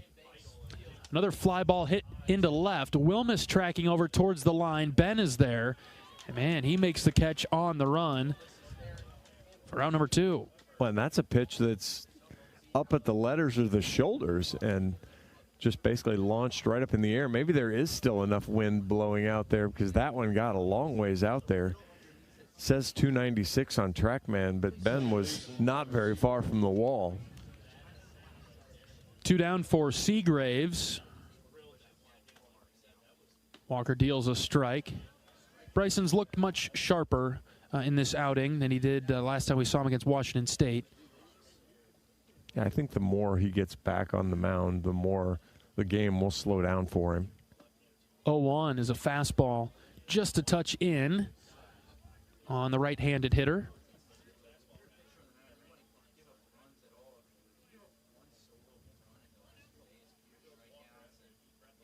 Count even at 1. There's a foul ball in the box. Seagraves 0 for 2 today with a couple of strikeouts. And Walker in the driver's seat. 1 ball and 2 strikes. Bases empty and 2 outs. Yeah, Seagraves was way off balance there. That was a little spinning 1-foot hip airplane. It's all my new mobility exercises come into play there. I have new points of reference for them. We didn't get a workout in yesterday, did you? I certainly didn't. I did not. It was my son, but he's been giving me Sundays off. 1-2, check swing. He went around, didn't he? Yes, he did. Walker gets a strikeout, his second of the inning. It's a solo home run for Loras. They get on the board. It's still 4-1, though. Iowa with the lead. We're back after this. This is Hawkeye Baseball from Learfield. Not all internet is created equal. It's a lot like choosing a quarterback. Technically, you could sign up any new rookie provider on the block, but the success of every device in your home depends on it. Will they perform in the clutch, or will they buffer under pressure? Extreme provides the speed you need with a 100% gigabit technology network and amplified Wi-Fi. And unlike signing a quarterback, Extreme Internet requires no contracts. There's only one pick to lead your team. It's Extreme, powered by Mediacom. Express Midwest is Iowa's locally owned and operated ground transportation specialists who have served Iowa City for more than 37 years. With a selection of chauffeured black cars, limos, sprinters, and buses, they have solutions for all your transport needs. Check out their website to find a full list of services, rates, and more at expressmidwest.com. That's expressmidwest.com.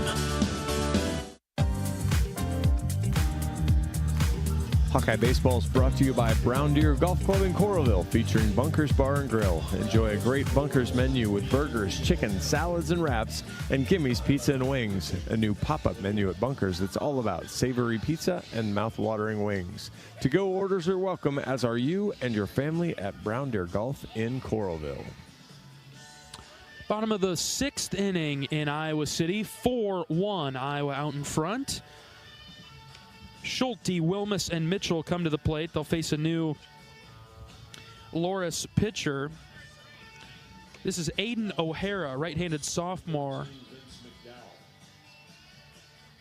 into the game. The 5'10 sophomore, just trying to figure out the line.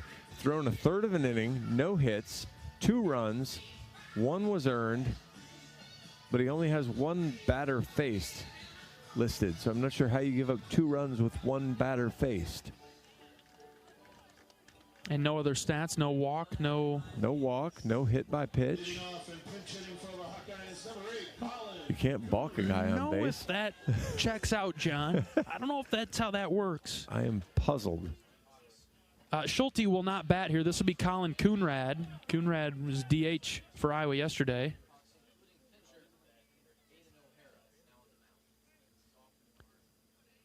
Strike 1 on Coonrad. We didn't actually get him reported.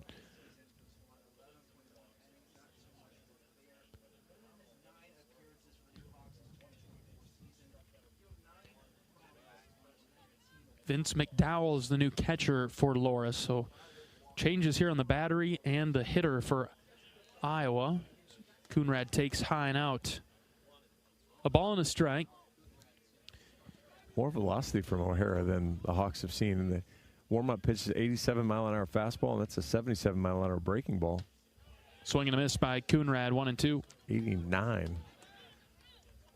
I will have to adjust timing a little bit and get going for the fastball. O'Hara comes set. Right-hander from the stretch, kicks and fires. Outside, ooh, called strike 3 on Coonrad, and he's out number 1. Tough break there. Don't blame him for taking that pitch, but unfortunately, the O'Hara gets the call. It's not often we can hear Coach Sutherland all the way up here, but he was not so sure that that was a strike. All right, Tyler Guerin comes up for Iowa. We know him as a pitcher, but he's a dual threat. He'll bat from the left side, and he takes strike 1. His first at-bat of the season. He has 2 pitching appearances, makes his first plate appearance. Guerin doubles as a right-handed pitcher and a first baseman, 6'6" freshman, younger brother of Blake Guerin. He's watched a couple of pitches go by for strikes. Backdoor breaking balls from O'Hara. Guerin's a tall drink of water. Thin guy. Here's the 0-2. Fouled back. If O'Hara continues to land breaking balls, he'll be a tough out in the for most of Loras's opponents.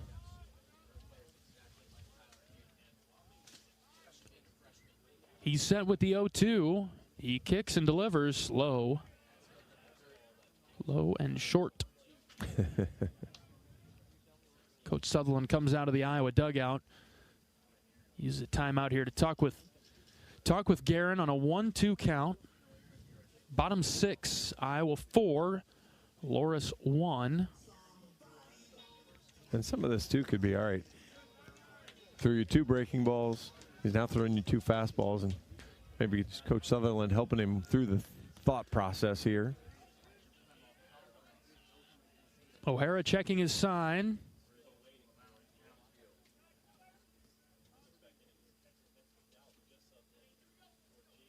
Extended checking.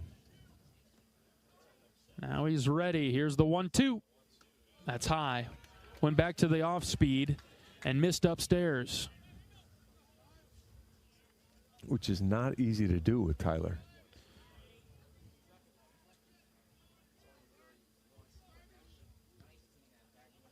Counts 2-2.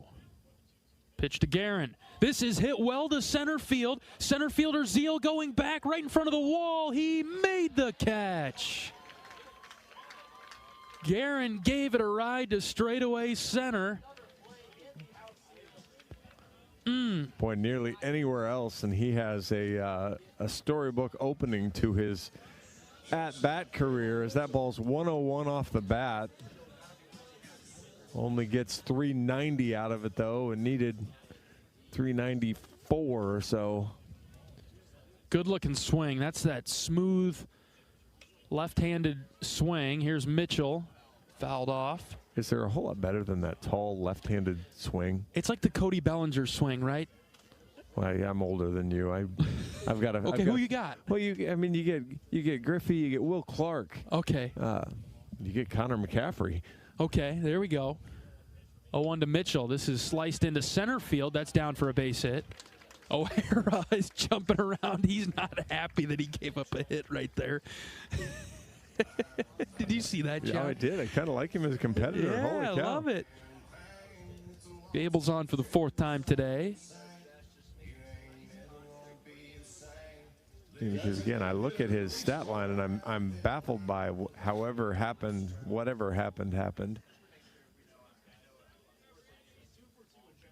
But yeah, it's good stuff. I mean, I think I remember him from last year. The name is familiar.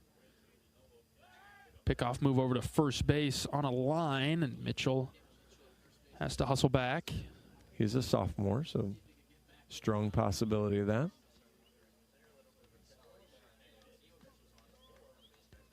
They're going to force me to look up the box score from last year. Moore is the batter for Iowa. Hits a ground ball into right field. Mitchell with an aggressive turnaround second. He's headed for third. He'll get there with ease. And a single from Reese puts runners at the corners for Caleb Wolf. That's a little bit more like it. Iowa bats have been quiet for a long time, and Loras has done a great job staying in the strike zone. So, I mean, they haven't given a ton of free bases. Wolfie gets pulled back into the dugout, so the Hawks will make a change here and have a pinch hitter. I'd expect to see Blake Guerin come out, wouldn't you? I would guess so. Trying to think. Mitch Wood was taking balls at first base also. Okay. We'll see who comes out of the newly renovated Iowa dugout. It is Blake Guerin. Blake with a walk-off home run yesterday to help Iowa beat Washington State in 7 innings. Raider Tello, 2-run home run in the first inning last year. Raider listens to nearly every game. He's down at training camp now. It was probably wind, David. I wonder if he's listening right now. Our phones are about to go off. I would say, see if he's paying attention. Yeah, Daniel Rogers drive home a run 8th inning with a double, 2 RBIs. All right, we're ready for play as Guerin makes his way to the box. Seagraves was 1 for 5 last year. Gutierrez was 1 for 2. That game was played early, well, very early in the season, mid-February. It was. Oh, because we caught that good day when Coach Heller made the call. Great stop. Whoa.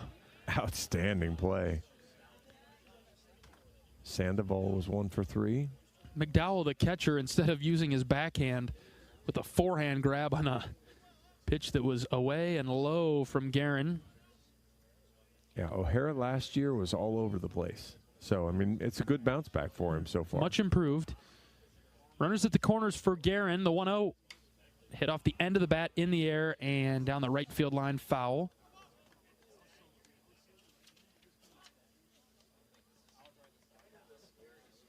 And Hemer, the starter, pitched last year. Gave up 2 runs, 2 hits. I see Cornelius on there in the box score, John. He's the starting right fielder for Loras today, but he pitched an inning last season. Finished it up last year. 1 ball and 1 strike on Guerin.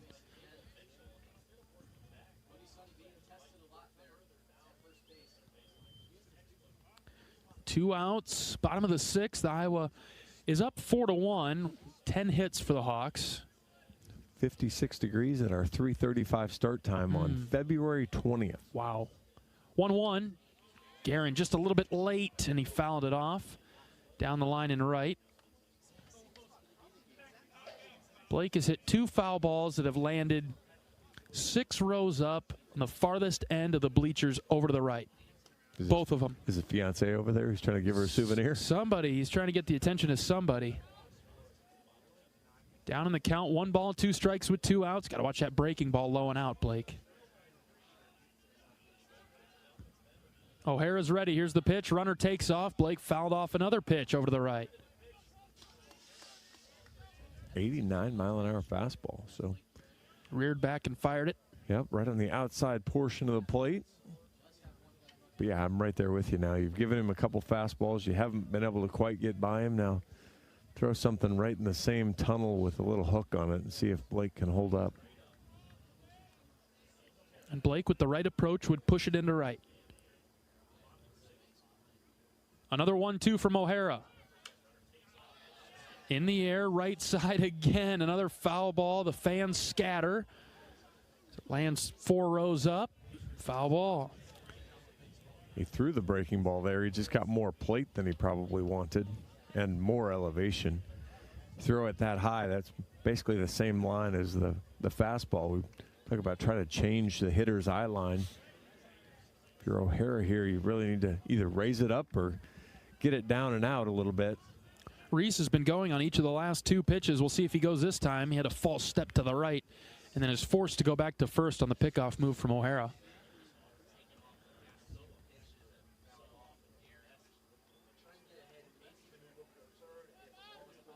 Mitch Wood is in the on-deck circle for the Hawks. See if he gets a plate appearance in the 6th. 2 outs for Guerin. O'Hara set, the right-hander kicks and fires. Blake ripped it back to the screen. He looks over to the dugout. He gets a nod of approval from Coach Heller and Coach Sutherland. That was 89 up in the zone. Blake was able to go up, get a piece of it, stay alive. Reese has been active at first base. Getting his interval training in. Another 1-2 pitch. Here it comes. Blake fouled it off once more. Everything's over here to the right. Getting a little bit of a chuckle from the fan base. What a good sequencing from O'Hara. He's been in the zone, just he can't get one past yet. O'Hara checking on Moore at first base. Now he comes set. The right-hander fires. Blake hits this in the air down the right field line. Right fielder Cornelius giving chase. He's over near the line. He lets it drop foul. Why would he do that? I'm not sure why he did that. I think he thought there was less than 2 outs and didn't want to give up a run from third, but there are 2 outs. Can the Hawks make that hurt? Interesting. Loras coaches kind of throw their palms up to the sky, looking at Cornelius out there and right. Daniel Rogers made that mistake earlier, not knowing there were 2 outs, and Cornelius certainly does there. Both dugouts getting involved now, urging on either the Loras pitcher or the Hawkeye batter. Guerin lines this into center field. It's carrying well. It is gone. 109, 426. What an at-bat. Guerin on a line off the batter's eye in center, and he's sprinting around the bases. It's a 3-run shot for Bop, and it's 7-1 Hawks. Outstanding. And that's actually the first pitch that O'Hara didn't throw for a strike. Bop went up and got it. And just right on it after 7 straight foul balls. And yeah, now if I'm O'Hara, I'm going to ask Cornelius, can you help a brother out here? Yeah, that goes right back to that pitch where he really could have made that play out there and right, but he didn't. At the very least, he could have made a diving effort for it. It looked like he circled it, but you know, there were a lot of ways to make that play. Blake will take it. And we'll see Mitch Wood come into the batter's box for the Hawks in the 6th. 7-1 Iowa. First pitch to Mitch. That's over for strike 1. Wood comes into the game in the 6th. He's from Ottumwa. Started here, went to Northern Kentucky. Now he's back here for his senior season. 0-1 to Wood. Line sharply out of play over to the right. 0-2. All this is with 2 outs, too. A strikeout and then a fly out and then single, long at bat, rewarded by a home run from Blake Guerin. No balls and 2 strikes on Wood. O'Hara peeking in for the sign. He's got it. Here's the pitch. This is lined into left field and caught by Kissane out there in left. But a good piece of hitting there from Mitch. 3 runs come across on the 3-run line drive home run from Blake Guerin. It's 7-1 Iowa. We're back for the 7th after this. It's Hawkeye baseball from Learfield. Which schools will take home the prestigious Learfield Directors Cup as the top college athletic programs for the 2024-25 college athletics season? You can follow the standings of your favorite team or alma mater at L Directors Cup on Twitter and online at thedirectorscup.com. Trophies will be awarded in June 2025 to the winning institutions in all college sports divisions. Learfield Directors Cup, the crowning achievement in college athletics. FS Envision Seed Corn and FS High Soy Soybeans provide best-in-class traits and genetics that perform. In farming, bushels matter to your bottom line. Our field-proven products deliver high yields year after year. Get the seed you need from the people you trust. Contact your local FS Envision and High Soy retailer or visit fsseed.com to learn more. Playing Join the Swarm and team up with Iowa athletes to support local charities. Make a difference today. Visit iowaswarm.com to learn more. All right, new pitcher into the game for Iowa as we get to the top of the 7th. The Hawks lead at 7-1. We'll see Will Pearson, right-handed senior from Watkinsville, Georgia. And hey, listen to his intro song, Hotel California. That's a good song. I can get behind that. There we go. Tell us about Will, John. He's thrown an inning so far this year. He had an appearance on that Thursday game as well. Gave up a hit, a run. It was earned, walk, and a strikeout. So welcome him to the fold, and welcome him now to Iowa. A lot of defensive changes as well for the Hawks. Blake Guerin in at first base. Let's see, second base now is Jackson Frost. Gable still at short. Mitch Wood in the game at third. Outfield in left is Kellen Strohmeyer. Risley still out there in center. And then Andy Nelson moves to right. Just has to play further away from home plate. Still on that side of the infield or outfield. Right side player, Andy. Exactly. All right, we'll see what Pearson has as the next Iowa pitcher. Yeah, fastball will be in the upper 80s. Throws a kind of that sweeping slider. We've seen a number of guys throw a little bit slower, and then a really good changeup. You'll probably see here to left-handed hitting. Cody Sonny is the batter. Pearson deals. It's a ground ball to third. Wood is there. He brings it in. High throw over to first, but Guerin's a high target for the first out of the inning. Yeah, a little different than throwing it over to Caleb. Bop makes that look pretty easy. Made me nervous for a second there, John. One down, and Colin Cassane coming up for the Dewhawks, right-handed hitter. Pearson stands at 6'2", 175. Right-hander fires it low and in for a ball.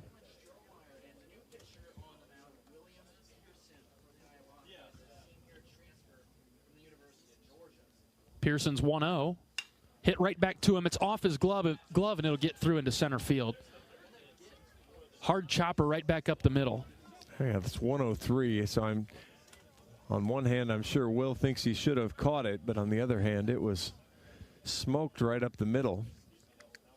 Couldn't make the Jaron Bleeker behind the back spin move. Aiden Herrick will bat for Loras in a pinch hit opportunity. Pinch hitting for Loras, number 9, Aiden Herrick. Pearson in his uniform, Iowa with their white uniforms today. Pearson leaves that top button undone, and he's just got kind of like the baggy sleeves. First pitch is downstairs for a ball. Pearson has a lot of energy, though, always moving, always kind of fidgeting a little bit. He and Sam Hart have a lot of the same tendencies there on the field. 1-0 is a nice slider. He slowed that down big time from his fastball and gets the strike call, 1-1. Yeah, there's a lot of speed variation in his 3 pitches. They each have good steps. 1-1. Fastball just low. Ramped it back up to 88.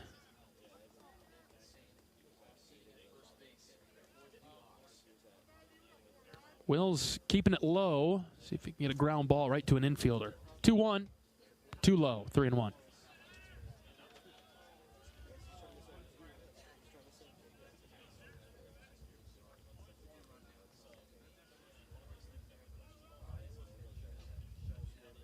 Short lead at first base. 3-1 pitch from Pearson is just low. Ball 4. First walk of the day for Hawkeye pitching. Made it all the way to the 7th inning. Free bases have been held in check. You pair that with 10 strikeouts, and that's a pretty good ratio. So far, so good on the mound for Iowa today. 7-1. The Hawks with the lead in the top of the 7th. Pearson. First time of 2 base runners in an inning for Loras. Nolan Sacco, the batter for Loras, another pinch hitter here. But yes, as John was mentioning, first real traffic for the Hawkeyes today. Pearson pitches, strike one at the knees. He's been trying to hit that this entire outing. Dropped it a little bit too low the first couple batters, but this one, he gets the strike call on Zacco. 0-1, popped up. Right side, Guerin turns and runs. Second baseman Frost is there. Jackson calls off Blake to make the play in shallow right. Smart move, good play by Frost to sprint over there and get under it. Yep, make sure you got there. Getting flagged now, fairly limp. The ball was probably pushing back to him just a little bit. Pearson did a good job, went backed up third just in case there was a throw. 2 away here and now in the 7th. That brings up John Cornelius, right-handed hitter. 0 for 2 today with a strikeout. Runners at first and second for Loras and 2 outs in the 7th. Iowa 7, Loras 1. Fastball low and out. He'd probably like to help get those 3 runs back. Yeah, a little pick me up. He struggled last inning on a fly ball over to right that led to Guerin's home run. Pearson's 1-0. This is hit well to center. Risley turning, still sprinting. Miles running. It's over his head. Off the top of the wall. 1 run is in. Here comes the throw to the plate. Is very high. And up the line. It's a 2 RBI double for Cornelius. Hit that to the deepest part of the park out there in center. That's a 101 exit as well. Elevated that fastball just a little bit over where he had been. 88 right in the middle of the plate with a little bit of elevation, and he paid for that one as it went 360 over Risley's head. And so it's 7-3. Iowa up by 4. And McDowell, the batter, stands in from the right side. Pearson starts him off with a spinner, strike one.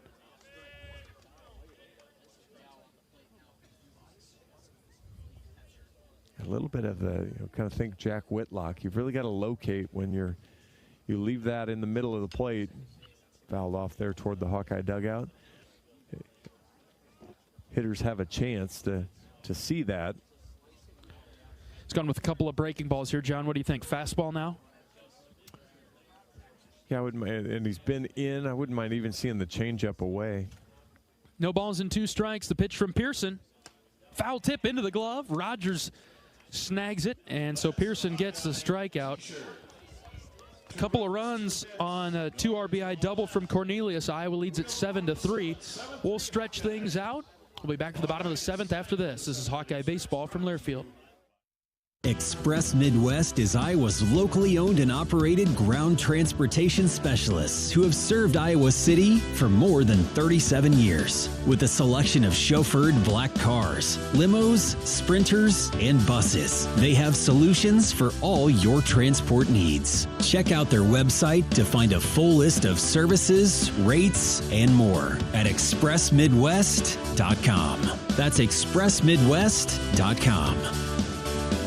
So much to see, so many places to experience, and nobody helps you get there like Travel Leaders Destinations Unlimited. Come to our travel showcase March 13th from 4:30 to 7:30 at the Olympic Theater in Cedar Rapids. Get in on exclusive show deals, meet our travel partners, discover unique travel opportunities, and enjoy complimentary food and drinks. Just visit duagency.com or call 319-393-1359 to register. The world is yours to explore at the DU Travel Showcase on March 13th.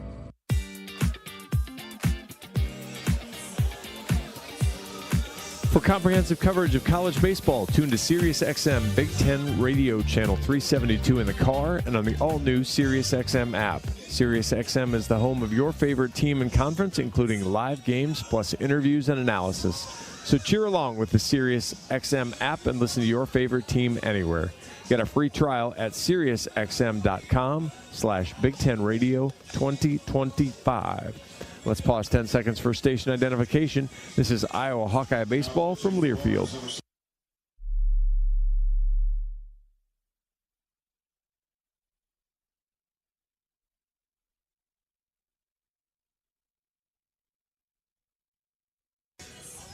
We're back with Hawkeye baseball here. New pitcher for Loras, Mason Tokars Deerham. Right-handed junior from Wadsworth, Illinois. He's into the game for Loras, with Iowa leading it 7-3 in the bottom of the 7th. Be his first appearance of the season, so we'll learn some things together here as we go along.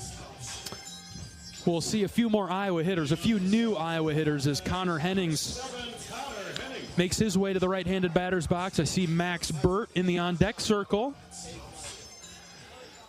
7-3 in the bottom of the 7th. First pitch to Henny.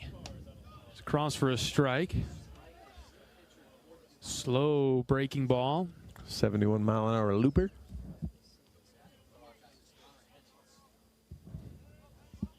Oh, 1 to Hennings. Popped it up. Catcher and third baseman come together. It's the catcher who caught it in the palm of his mitt. Why, in the name of all things baseball, would the third baseman have not called him off that? I do not know. That is an incredibly difficult play for the catcher. He's got to turn around with his back to the field and find a way, remove the lid. And catch it with a mitt that's not designed to catch pop-ups. That's right. Here's Max Burt. Takes a pitch outside. Burt, catcher for the Hawkeyes. Redshirt freshman from Mason City, stands at an even 6 feet tall, 180 pounds. He sports the old-fashioned crew cut haircut. If he's 180 pounds, I'm just saying. I wonder when Coach Heller put these numbers together. I mean, I know he's shorter than me, but there's no way. Because he has more muscle in just pick any one of his limbs than I probably have in most of my body. Burt comes to Iowa City, highly touted player, good catcher, and a lot of power. He's just a good dude, too. You're getting to hang around with him a little bit this year. With the injury last year, didn't get to spend a whole lot of time with him, but these first 3 weeks of the season, getting to meet him a little bit. Just an all-around good dude. Doesn't see much to hit in this at bat. Gets a called strike there. It's 3-1. I'm all right with an expanded zone for Max. Let's see what he's got. Get some to hit. Yeah, fairly expanded. Give him a chance now to rip at 1. 3-1. Ooh. That's outside. Ball 4.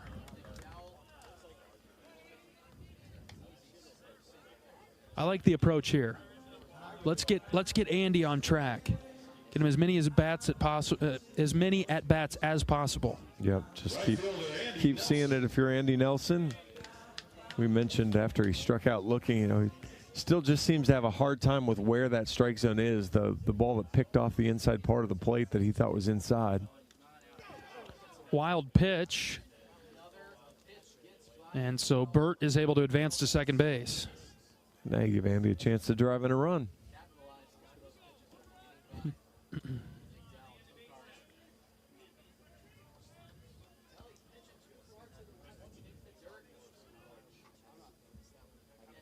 Andy 1 for 3 today with a single.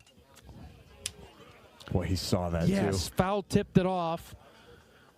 71 miles an hour right down the pipe. Andy gave it a great swing.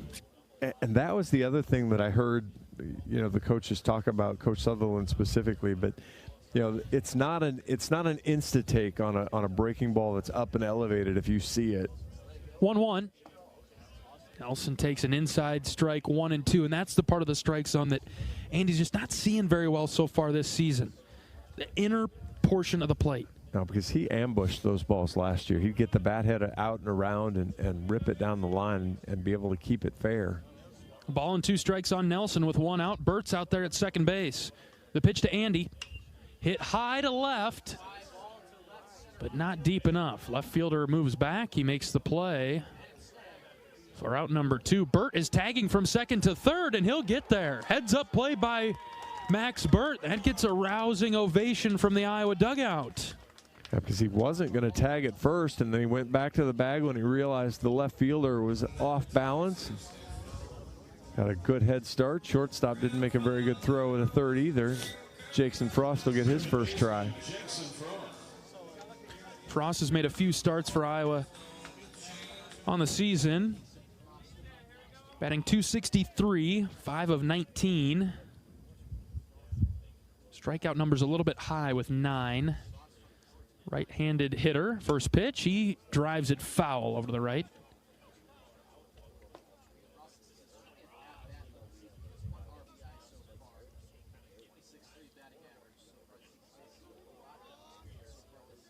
No balls and a strike on Frost.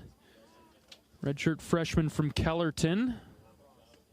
Breaking ball drifted out. Touched low. Ball and a strike on Frost. Bottom of the 7th inning in Iowa City. Hawks lead at 7-3. Getting antsy over there. A little cold. 1-1. Good pitch. Front door slider called a strike 1 and 2.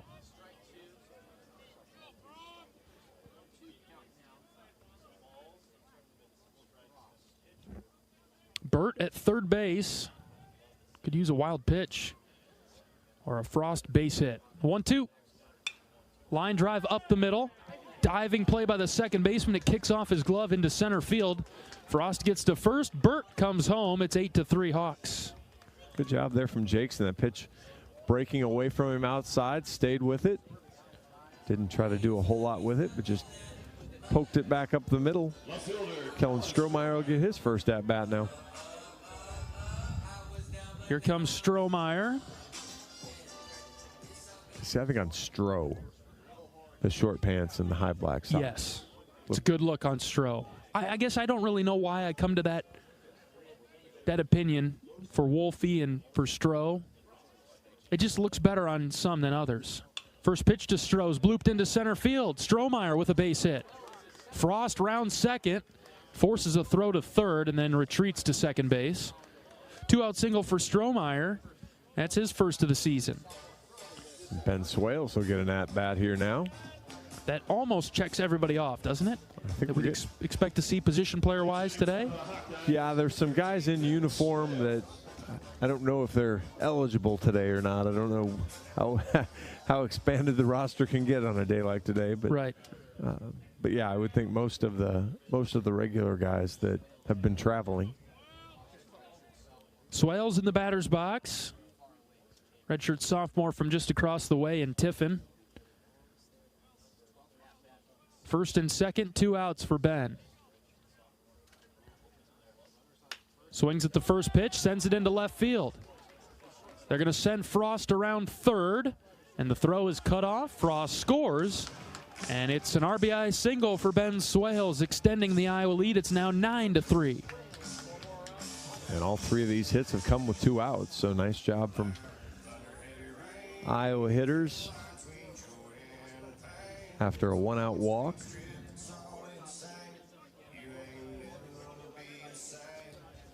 Gonna get a mound visit here and a pitching change. Man, we've been so efficient today. We have been so good. It's been very clean in terms of pitchers entering and exiting.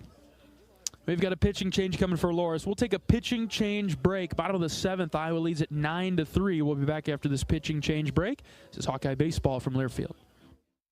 Quinn Schulte, I play safety here at the University of Iowa. On the field, I stop the run, I make the tackle, and I get interceptions. Rosmer to throw, has time. Yes, it's deflected, intercepted again by Quinn Schulte. He's running the other way at the 40-yard line. Hawks have another turnover. We're going to slam the lid, hopefully, down. Here's an interception. That'll do it. And it's Quinn Schulte. And down there, the Hawkeyes will have first and goal. Off the field, I help my body's defense by choosing vaccines that are right for me. Ask your doctor or healthcare provider which vaccines are right for you. A message from Iowa HHS. Not all internet is created equal. It's a lot like choosing a quarterback. Technically, you could sign up any new rookie provider on the block, but the success of every device in your home depends on it. Will they perform in the clutch, or will they buffer under pressure? Extreme provides the speed you need with a 100% gigabit technology network and amplified Wi-Fi. And unlike signing a quarterback, Extreme Internet requires no contracts. There's only one pick to lead your team. It's Extreme, powered by Mediacom.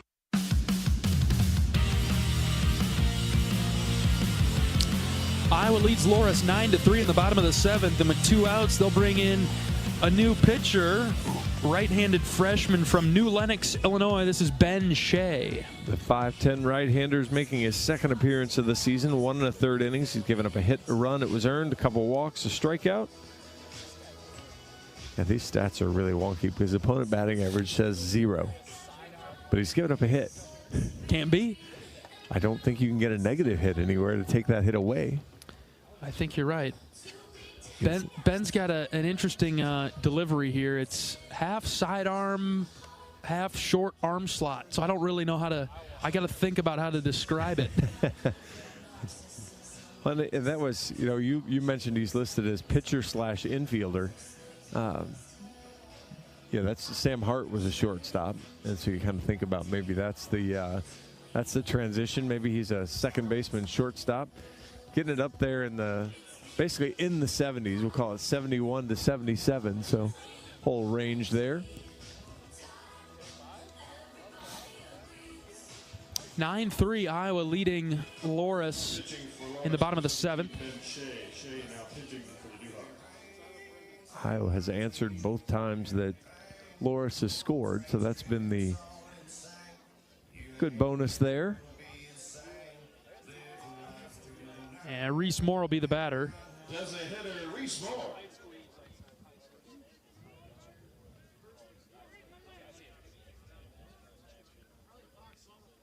First pitch to Reese is high and out. So we just had a number change? Is that what we're understanding? Ball and no strikes on Moore. The pitch. Reese takes high, ball 2. As we look at these stats, John, I could see why the stats may pose a problem if the numbers aren't always lining up on the roster page and who's inputted into the stats. Reese takes a hack at that, fouled it off, 2-1. Looks like after some further analysis, this is Robbie Stankus pitching for Loras. Right-handed freshman from Bartlett, Illinois. This will be his first appearance of the year, but a balk is called on him in his first appearance of the season. He looks perplexed. He was staring at his wristband, trying to figure out what the pitch was. I'm not sure what he did. But yeah, did he switch numbers? That's where I'm puzzled. Ooh. This is clobbered to deep center field off the batter, Reese Moore, and it hits off the base of the wall. Strohmeyer scores, Swales scores, Reese is headed for third. He's there with a triple. 104 off the bat for Reese. Just, again, kind of with the cooler now night air, just didn't have enough juice to get it all the way there. 104 hits at 392 off the wall. Tyler Guerin wanted that extra pop. Right. 11-3 Iowa. A 4 spot on the board for the Hawks in the 7th. Reese now 4 for 4 tonight with a walk. He's a home run away from the cycle. I don't know if he'll get another at bat. Oh, yeah. Couple singles, a double, and that triple right there. 11-3 Iowa. Here's Blake Guerin. First pitch to Blake is outside. 65 miles an hour.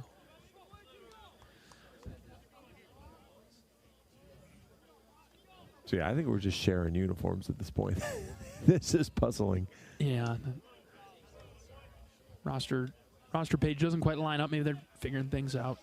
I work on the other side too as an SID, so I got to put these roster pages together for my respective sports that I work with, so I can see how it's not always easy. It's not always easy. 2-0. Blake swings and fouls it off, 2-1.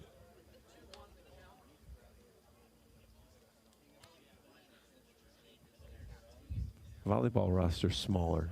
Right. Track roster doesn't have numbers. Track, you're right.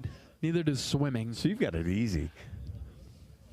2-1. Blake knocked it foul over to the left.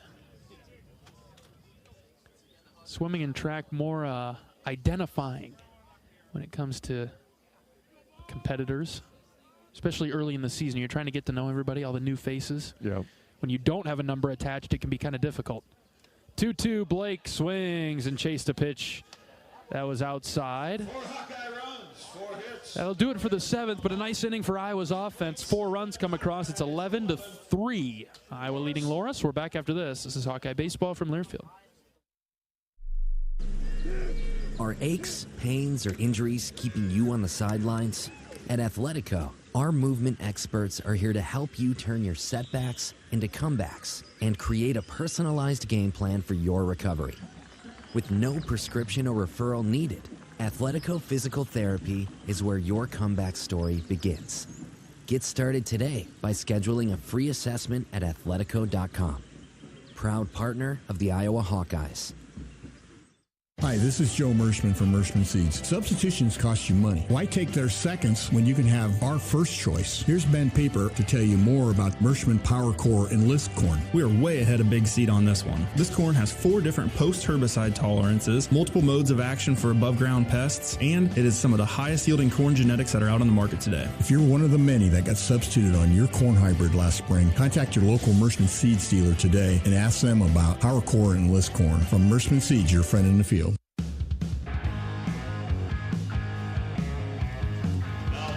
11-3 Iowa as we get to the top of the 8th inning on the home opener of the 2025 season for the Hawkeyes. It's been a beautiful night at the park. New pitcher into the game for the Hawkeyes is Justin Hackett, right-handed junior from Winterset. Made his first appearance of the season on Thursday. One of the few Hawkeye pitchers that threw up a 0 there on Thursday. Through the inning, walked 1, struck out 1. Erased the guy on a double play, so did a nice job overall. Or caught stealing, I guess, at third base was the where the other third out came from. So nice job from Hacks. He tries to work his way into a more prominent role.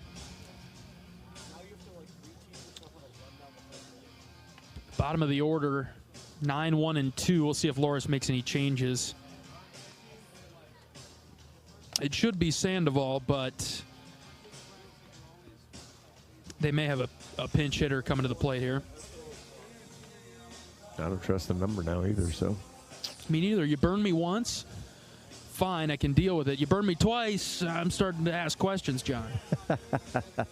All right, Hackett's finished his warm-up tosses. And it looks like Diego Huerta from Aurora, Illinois will come to the plate for the Dewhawks, at least according to their roster.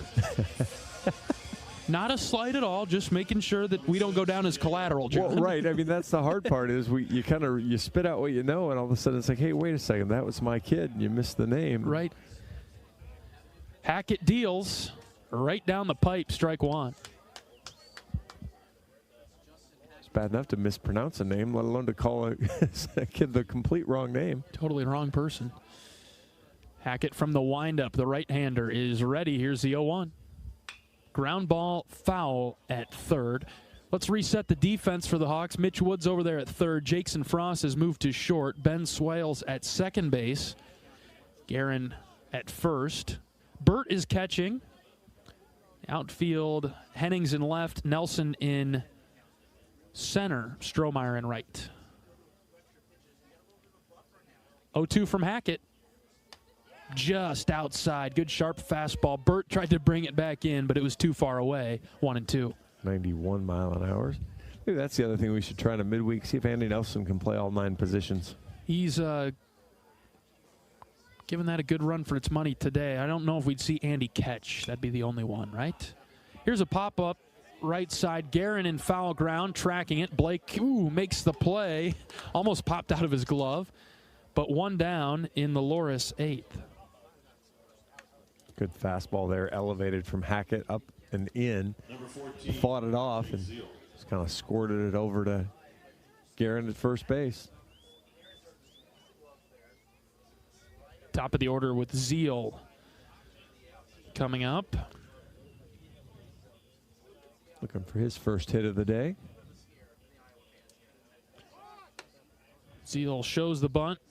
Brought it back. Ball 1 from Hackett.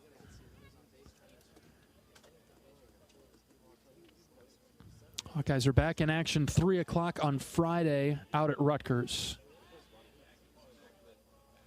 1 ball, no strikes. The pitch from Hackett. Inside, ball 2. Good-looking pitch, but didn't catch the corner, 2-0. It is the second year in a row that Iowa has started conference play on the road. Last year at Purdue, Iowa took 2 of 3 from the Boilers. Hackett's 2-0. Fouled back to the screen. Would it be 3 then? Was it Indiana and the... Was Maryland before Indiana 2 years ago, or was Indiana first? I think Maryland was here first, yeah, right? Maybe, yeah. Yeah, I just remember the silly walk-off has got me in the... Oh, yeah. Who could forget that? Not me. 2 balls and a strike. Hackett's delivery on its way home. Line drive up the middle. Backhand stop by Swales. Has to hurry the throw and got him. 2 down. Yeah, that was just kind of a weird little spinner out to Swales. Almost overran it, right? And had to resort to the backhand stop. Another one of those he thinks hit a little harder than it really is. And I mean, it was just 72 going out there. And you, of course, remember the fellow that hit the home run, don't you? Off the foul pole and left, batting like 120. Swing and a miss for strike 1 to the pinch hitter. I'm not going to tell you. Morgan Colopy. There you go. He's got to be gone by now, right? Indiana comes here later this year. I'll be ready for him. 0-1 from Hackett. Half swing, draws contact foul. And they have preseason Big Ten Player of the Year, Devin Taylor. He's finally draft eligible now, right? Yes, yes. I am so excited for him to be have an opportunity to go make money in the bigs. Yep. Boy, the back half of the conference schedule for Iowa, especially at home, you're going to have an opportunity to come see some high-quality baseball. Hackett gets the strikeout. 1-2-3 inning for Iowa's defense in the 8th. We'll be back for the bottom half right after this. This is Hawkeye Baseball from Learfield. Cancer doesn't care. It doesn't care what you look like, how old you are, what you do, or where you live. We do. University of Iowa Healthcare is doing more to beat cancer than anyone in the state. From second opinions to life-saving treatments that happen here first. We lead the way in research, training, and care because we believe that UI Healthcare is here to make all of Iowa better. UI Healthcare, changing medicine, changing lives. Visit uihealthcare.org. This is John. Hey, my name is John Jackson. He's not some actor. He's a steward of the land with a John Deere 3 Series tractor and a PTO Quick Connect that hooks up rear implements with a single click. John runs with us because to him, there's nothing more important than connecting with the land. Nothing runs like a Deere. Hear John's story at Deere.com. Stop by your local John Deere dealer for a test drive today or learn more at Deere.com. Your Iowa John Deere dealers, proud sponsors of Iowa baseball.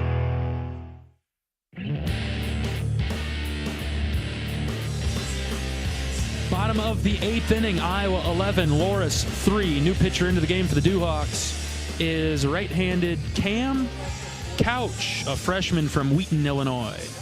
Well, see, you stole both of the other things I have. The only thing I can add to that is he's 6'3". Okay. No stats on the year, hasn't had an appearance yet. This will be his debut. Mitch Wood, Connor Hennings, Max Burt. The Hawkeyes due up to face him.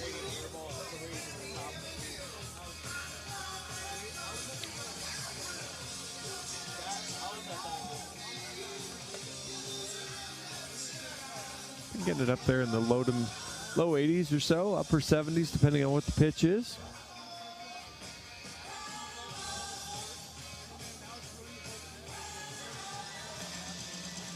Could be the last at bat. Hopefully for Iowa's sake, it is the last at bat of today's game. Hopefully for all of our sake, it's the last at bat. Need 3 outs and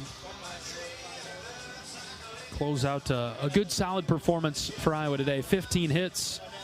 Good, clean baseball defensively. Hawks have left a few runners on base. The number's at 8. First pitch to Mitch Wood is hit in the air to center.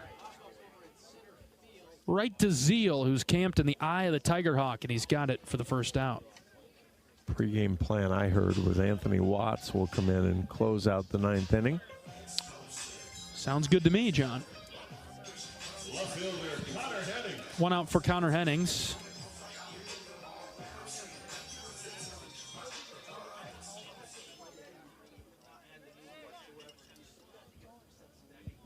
First pitch to Connor. It's over for strike one. Good breaking ball there. Caught Connor a little off guard. Connor trying to time it up. 0-1. Swing and a miss. Chased one up and in. No balls, 2 strikes on Hennings. 11-3 Iowa, bottom of the 8th. What we've generally seen from the Loras pitchers, those strike throwers, I mean, they've only walked 4, been around the plate. 0-2. That's low. Of course, had a couple of oopses beyond that, but as a whole.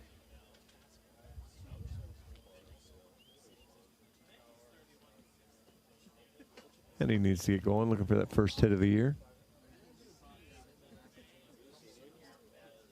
1-2. That's low and out, 2-2. Connor, one of those players for Iowa, is versatile, has speed, has power, plays in the outfield. It just seems more of a DH role for the Hawkeyes, though. 2-2. Outside. He didn't go after that slider that moved away from him. 3-2. Absolutely looks the part, though, too. I mean, tall, muscular, fast when he runs. Full count pitch to Hennings. Here it comes. Swing and a miss. 2 down for the Hawks in the 8th. Good fastball there, located at inner portion just off the plate. Tied Henning up, and he couldn't get his bat around to it. And that'll bring up Max Burt.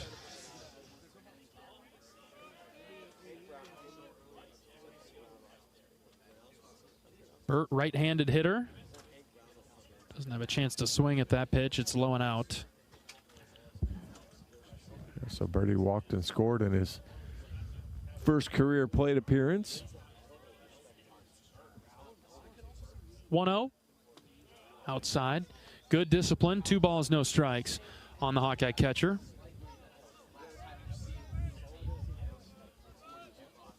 We need a series of at-bats to get you to Reese Moore for the chance for the cycle. Right. 2-0. Outside, called a strike, 2-1.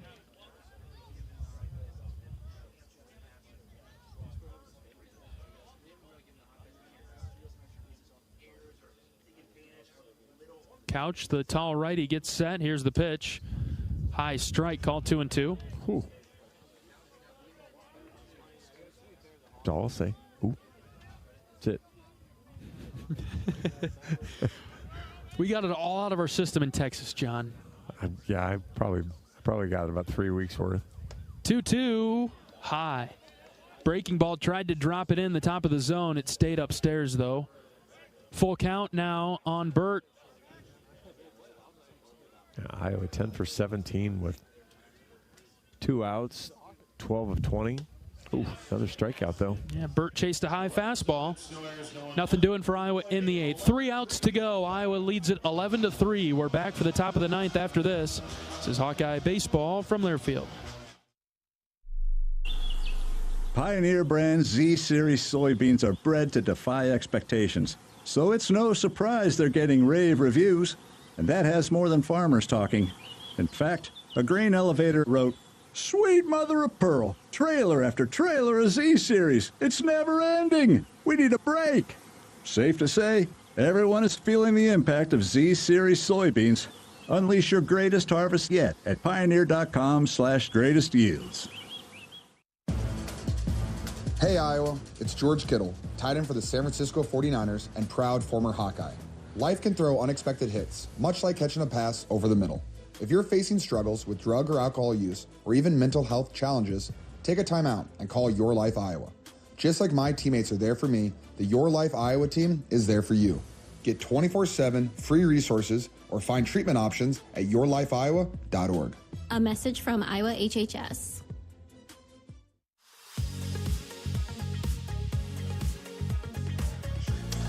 Top of the 9th inning. Final chance for Loras with Iowa leading 11-3. The Hawkeyes will bring in Anthony Watts, the right-handed junior from Clive. 3 appearances on the season. Anthony's another one of those guys. We've talked about a couple of the hitters who wanted to kind of get going. Anthony had a really good outing against Notre Dame, but sandwiched around a couple of maybe not his best outings, although the outing in South Florida is an umpire's call away from being really, really good as well. That's right. But those are the breaks, and sometimes you got to figure out how to fight through them, and so that'll be, as Anthony tries to find his footing here as we get going. He'll be a huge contributor for Iowa's success as they get into the Big Ten season. Need Anthony every turn of the way. Got to have him. And so let's see if he can close the door on Loras now in the 9th. All right, we'll get a couple days off, John, after this. We were kind of talking about, our 5th game in 5 days as well. But you know what? I'll welcome the rest of tomorrow and Wednesday. Yeah, because the 4:35 report time on Thursday morning will be plenty early. Well before the sun comes up. And again, we loosely say day off for us who have day jobs. But any other plans tomorrow or Wednesday other than work? No. Rest up. I have to get my 2 workouts in. Yes. So that I don't have to. I can do my mobility is much easier to do on the road than the strength workouts. I am unlike you, and I do not want to lift with the players. We'll see what Thursday brings for me, John. That might be my off day. All right, Watts has addressed the rubber. He's going to go from the stretch here. First pitch from Anthony. Zipped it in, strike 1. 94. Hello. Good pace. Sonny bats for Loras. 11 runs, 15 hits for the Hawks. 3 runs, 4 hits for the Hawks. No balls and a strike. Watts delivers. Swing and a miss. Nothing in 2. 95. Up a tick. I mean, I saw this in Major League. It just keeps ticking up a little higher, a little higher. Next thing you know, he taps 100. If Anthony can get there, wow. No balls and 2 strikes. Watts taking his time from the belt. The tall right-hander delivers outside.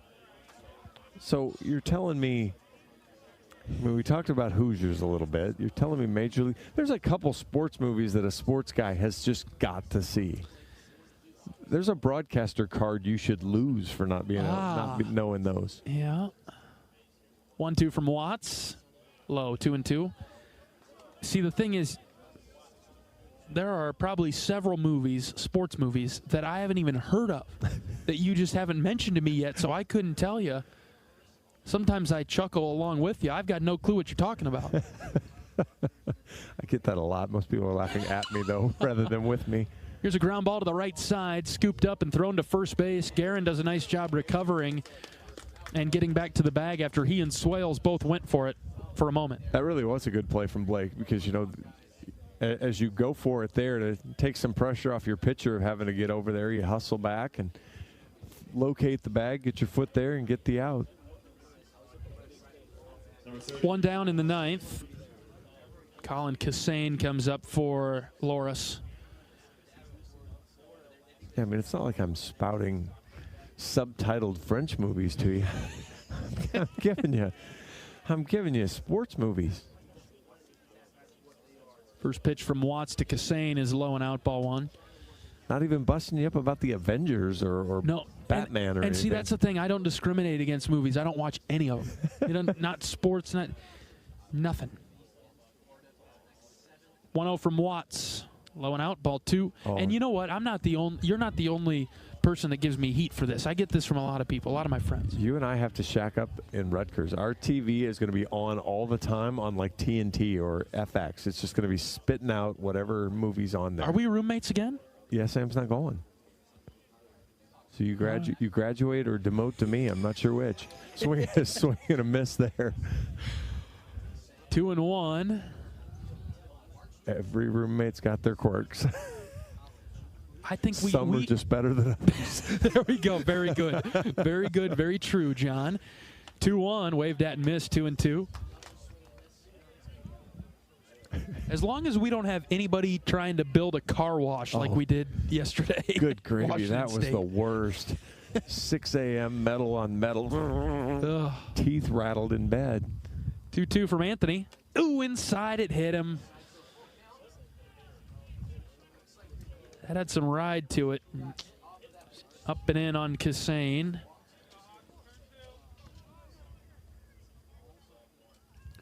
Just the second free base. Hawks have been very clean. And even that pitch is not far off the inside of the plate. Kasain just sitting on top of the plate, especially then with your arms kind of leaned over a little bit, gets clipped. Aiden Herrick, the batter for Loras.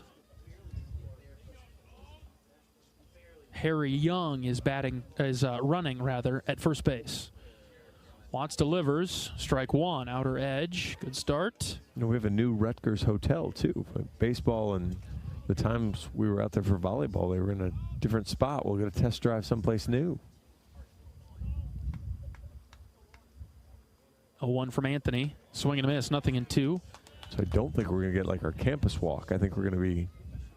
We'll have to research, won't we? Yeah, we'll be farther away. I don't think we'll get an easy shot there to walk there. No balls and 2 strikes. Watts comes set. Here's the pitch. Check swing. Did he go? We going to send it down to even look? No. So the umpire went to his hat. I thought we were getting the strike call. Me too. Me too. 1 ball and 2 strikes. Instead, he was tipping the cap. Watts comes set and pitches. Swing and a miss. He got him on that one. That's a Hawkeye. Yeah, I mean, he wanted to swing at the last one. You might as well throw it again to see if you can get him to do it. 2 down, Loras' last chance. Who doesn't want a free T-shirt?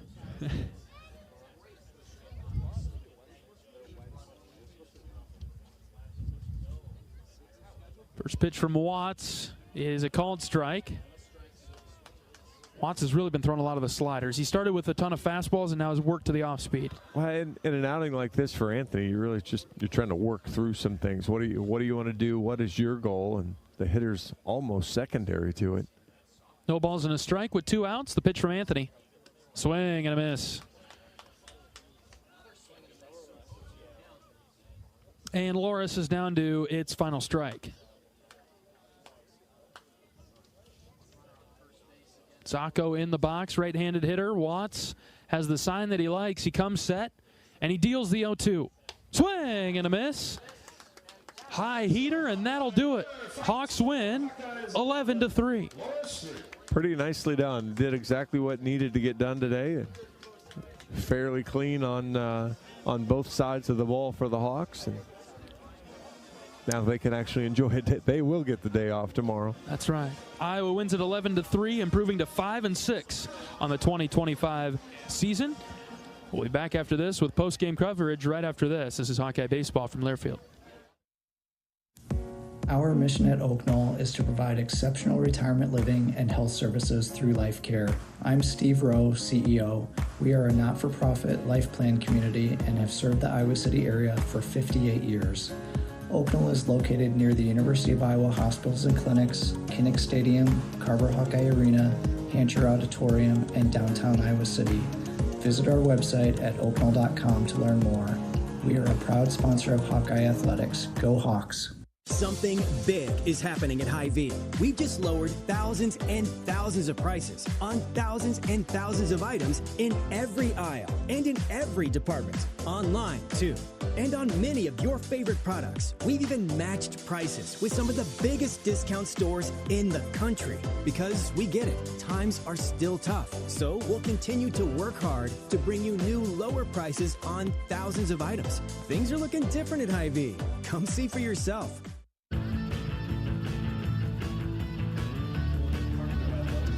Iowa beats Loras tonight 11-3 on a great night for baseball in Eastern Iowa. Hawkeyes take care of business. Jaron Bleeker gets the win for the midweek start. The new different kind of midweek rules in terms of recording a win, so Bleeker picks it up today. A lot of good things that we saw today from the Hawkeyes, John. Yeah, really did what they were supposed to do. You know, they jumped out early, scored the runs, strung together a bunch of singles.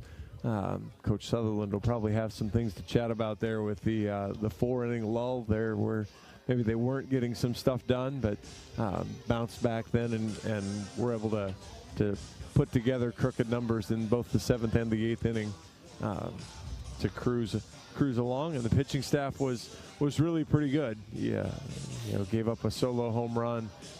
Will got nicked up a little bit, but wasn't for lack of throwing strikes or anything like that. So you see some guys that maybe you worry about just because they hadn't gotten action, but came in, did a really nice job filling up the zone and giving the defense a chance. That's one thing that's been really refreshing from the Iowa pitching staff already this year is the number of walks is way down. There have been a couple games that have felt like a lot, but the number of walks feels much lower already this year, and that's a refreshing sight. A couple of Hawkeyes today with multiple hits. Reese Moore, he was 4 for 4 today with 2 runs scored, 2 runs batted in.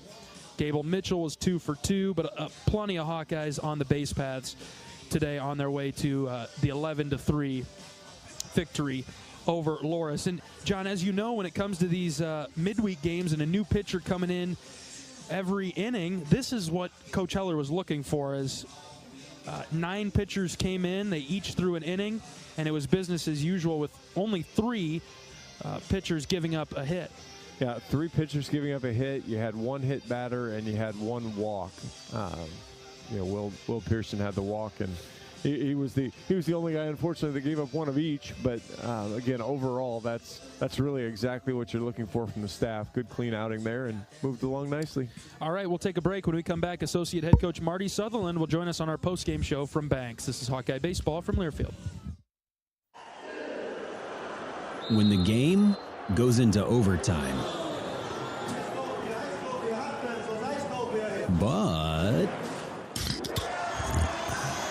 the game goes into overtime. The choice to enjoy is easy. Bud Light. Easy to drink, easy to enjoy. Enjoy responsibly. Anheuser-Busch, Bud Light Beer, St. Louis, Missouri. Get a great deal on select Kubota equipment. The BX Series is the #1 selling subcompact tractor in the U.S. The versatile lineup is built to help you make the most of your land. Right now at participating dealers, get a Kubota compact tractor for $0 down, 0% APR for up to 60 months. Plus, save up to $1,500 on select equipment. Now through September 30th, see us or go to KubotaUSA.com/disclaimers for full disclaimer. Check out Kubota's winning lineup. Visit KubotaUSA.com to find your local dealer.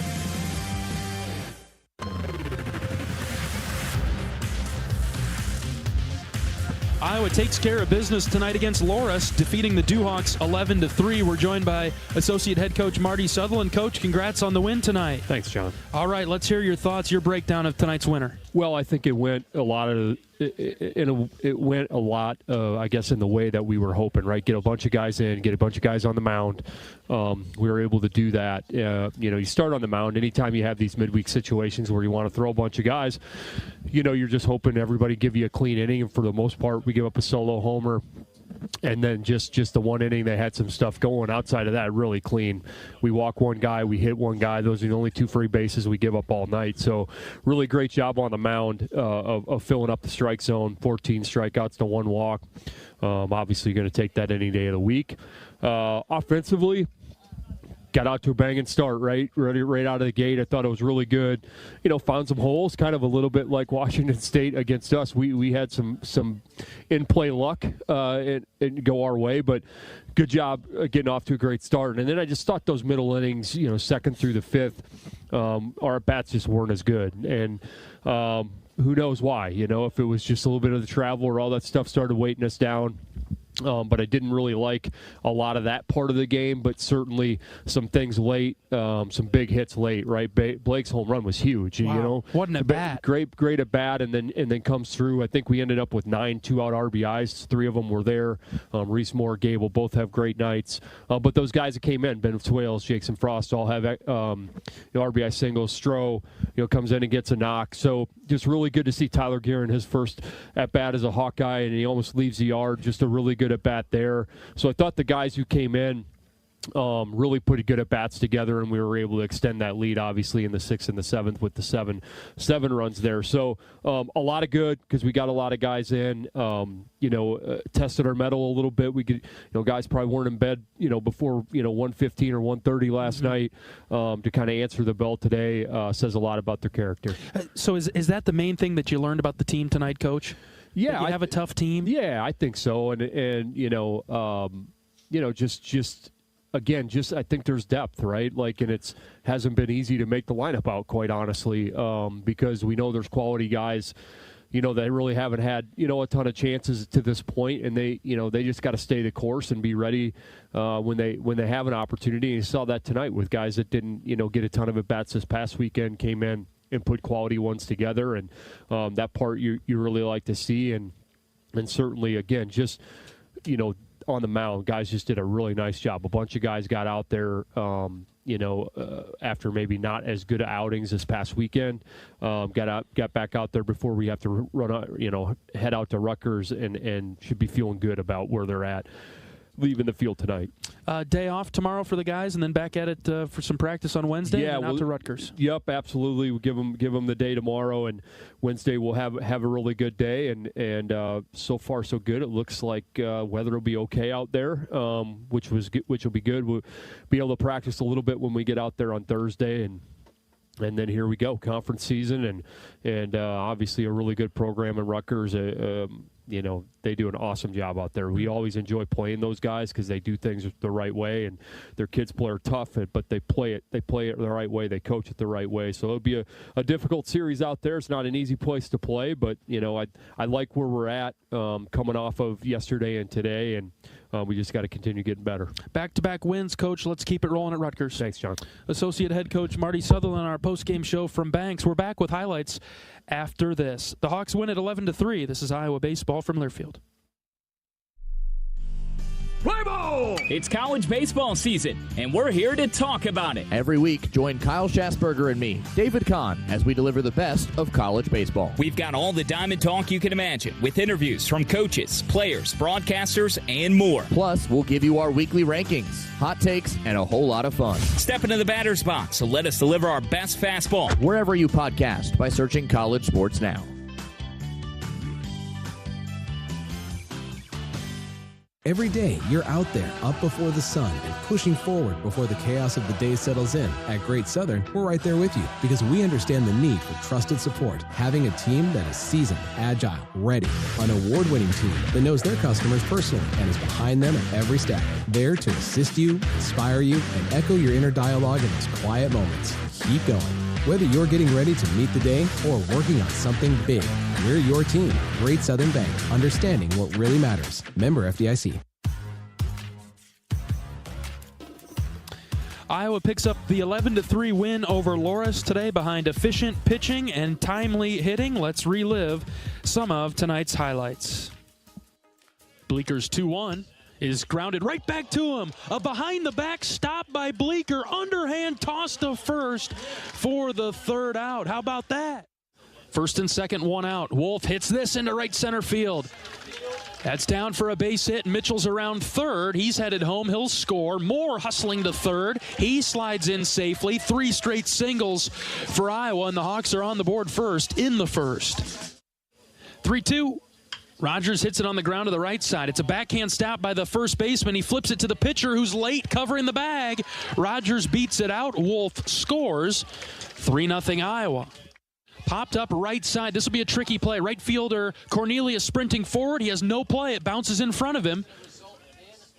Rogers is at second base. I'm not sure what he was thinking. He got crossed up on the out situation and was not running on contact. So he stays put at second.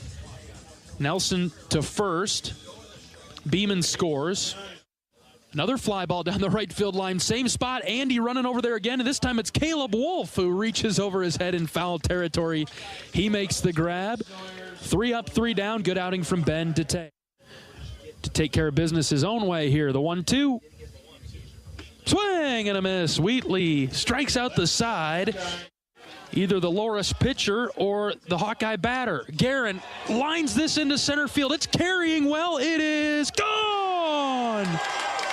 Ooh. This is clobbered to deep center field off the bat of Reese Moore, and it hits off the base of the wall.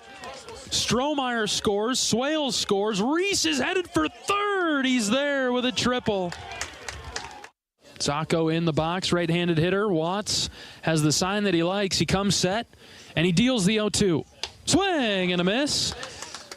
high heater, and that'll do it. Hawks win 11-3.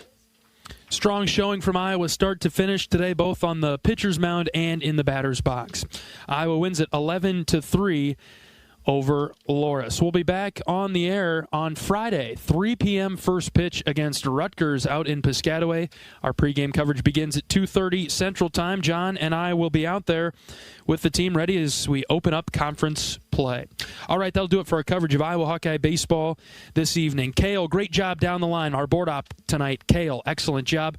My color analyst, John Evans. I'm John Leo saying so long from Dwayne Banks Field in Iowa City, where Iowa knocks off Loras 11-3. Every day's a great day to be a Hawkeye. Some are just a little bit better than others. So long, everybody. Iowa Hawkeye Baseball has been brought to you by Iowa Corn. You might think Iowa just grows corn, but the truth is corn grows Iowa. Brought to you by Iowa's corn farmers of the Iowa Corn Growers Association and the Iowa Corn Promotion Board. Iowa Lottery. Be a VIP with the Iowa Lottery. Visit ialottery.com for details. Mid-American Energy. Call 811 before you dig. It's the law. Visit midamericanenergy.com for natural gas safety tips. U.S. Cellular, the official wireless partner of the Iowa Hawkeyes.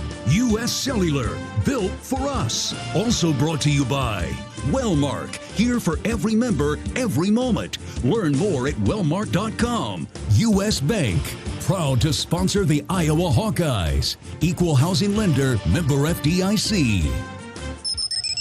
The preceding has been a Learfield presentation on the Hawkeye Sports Network.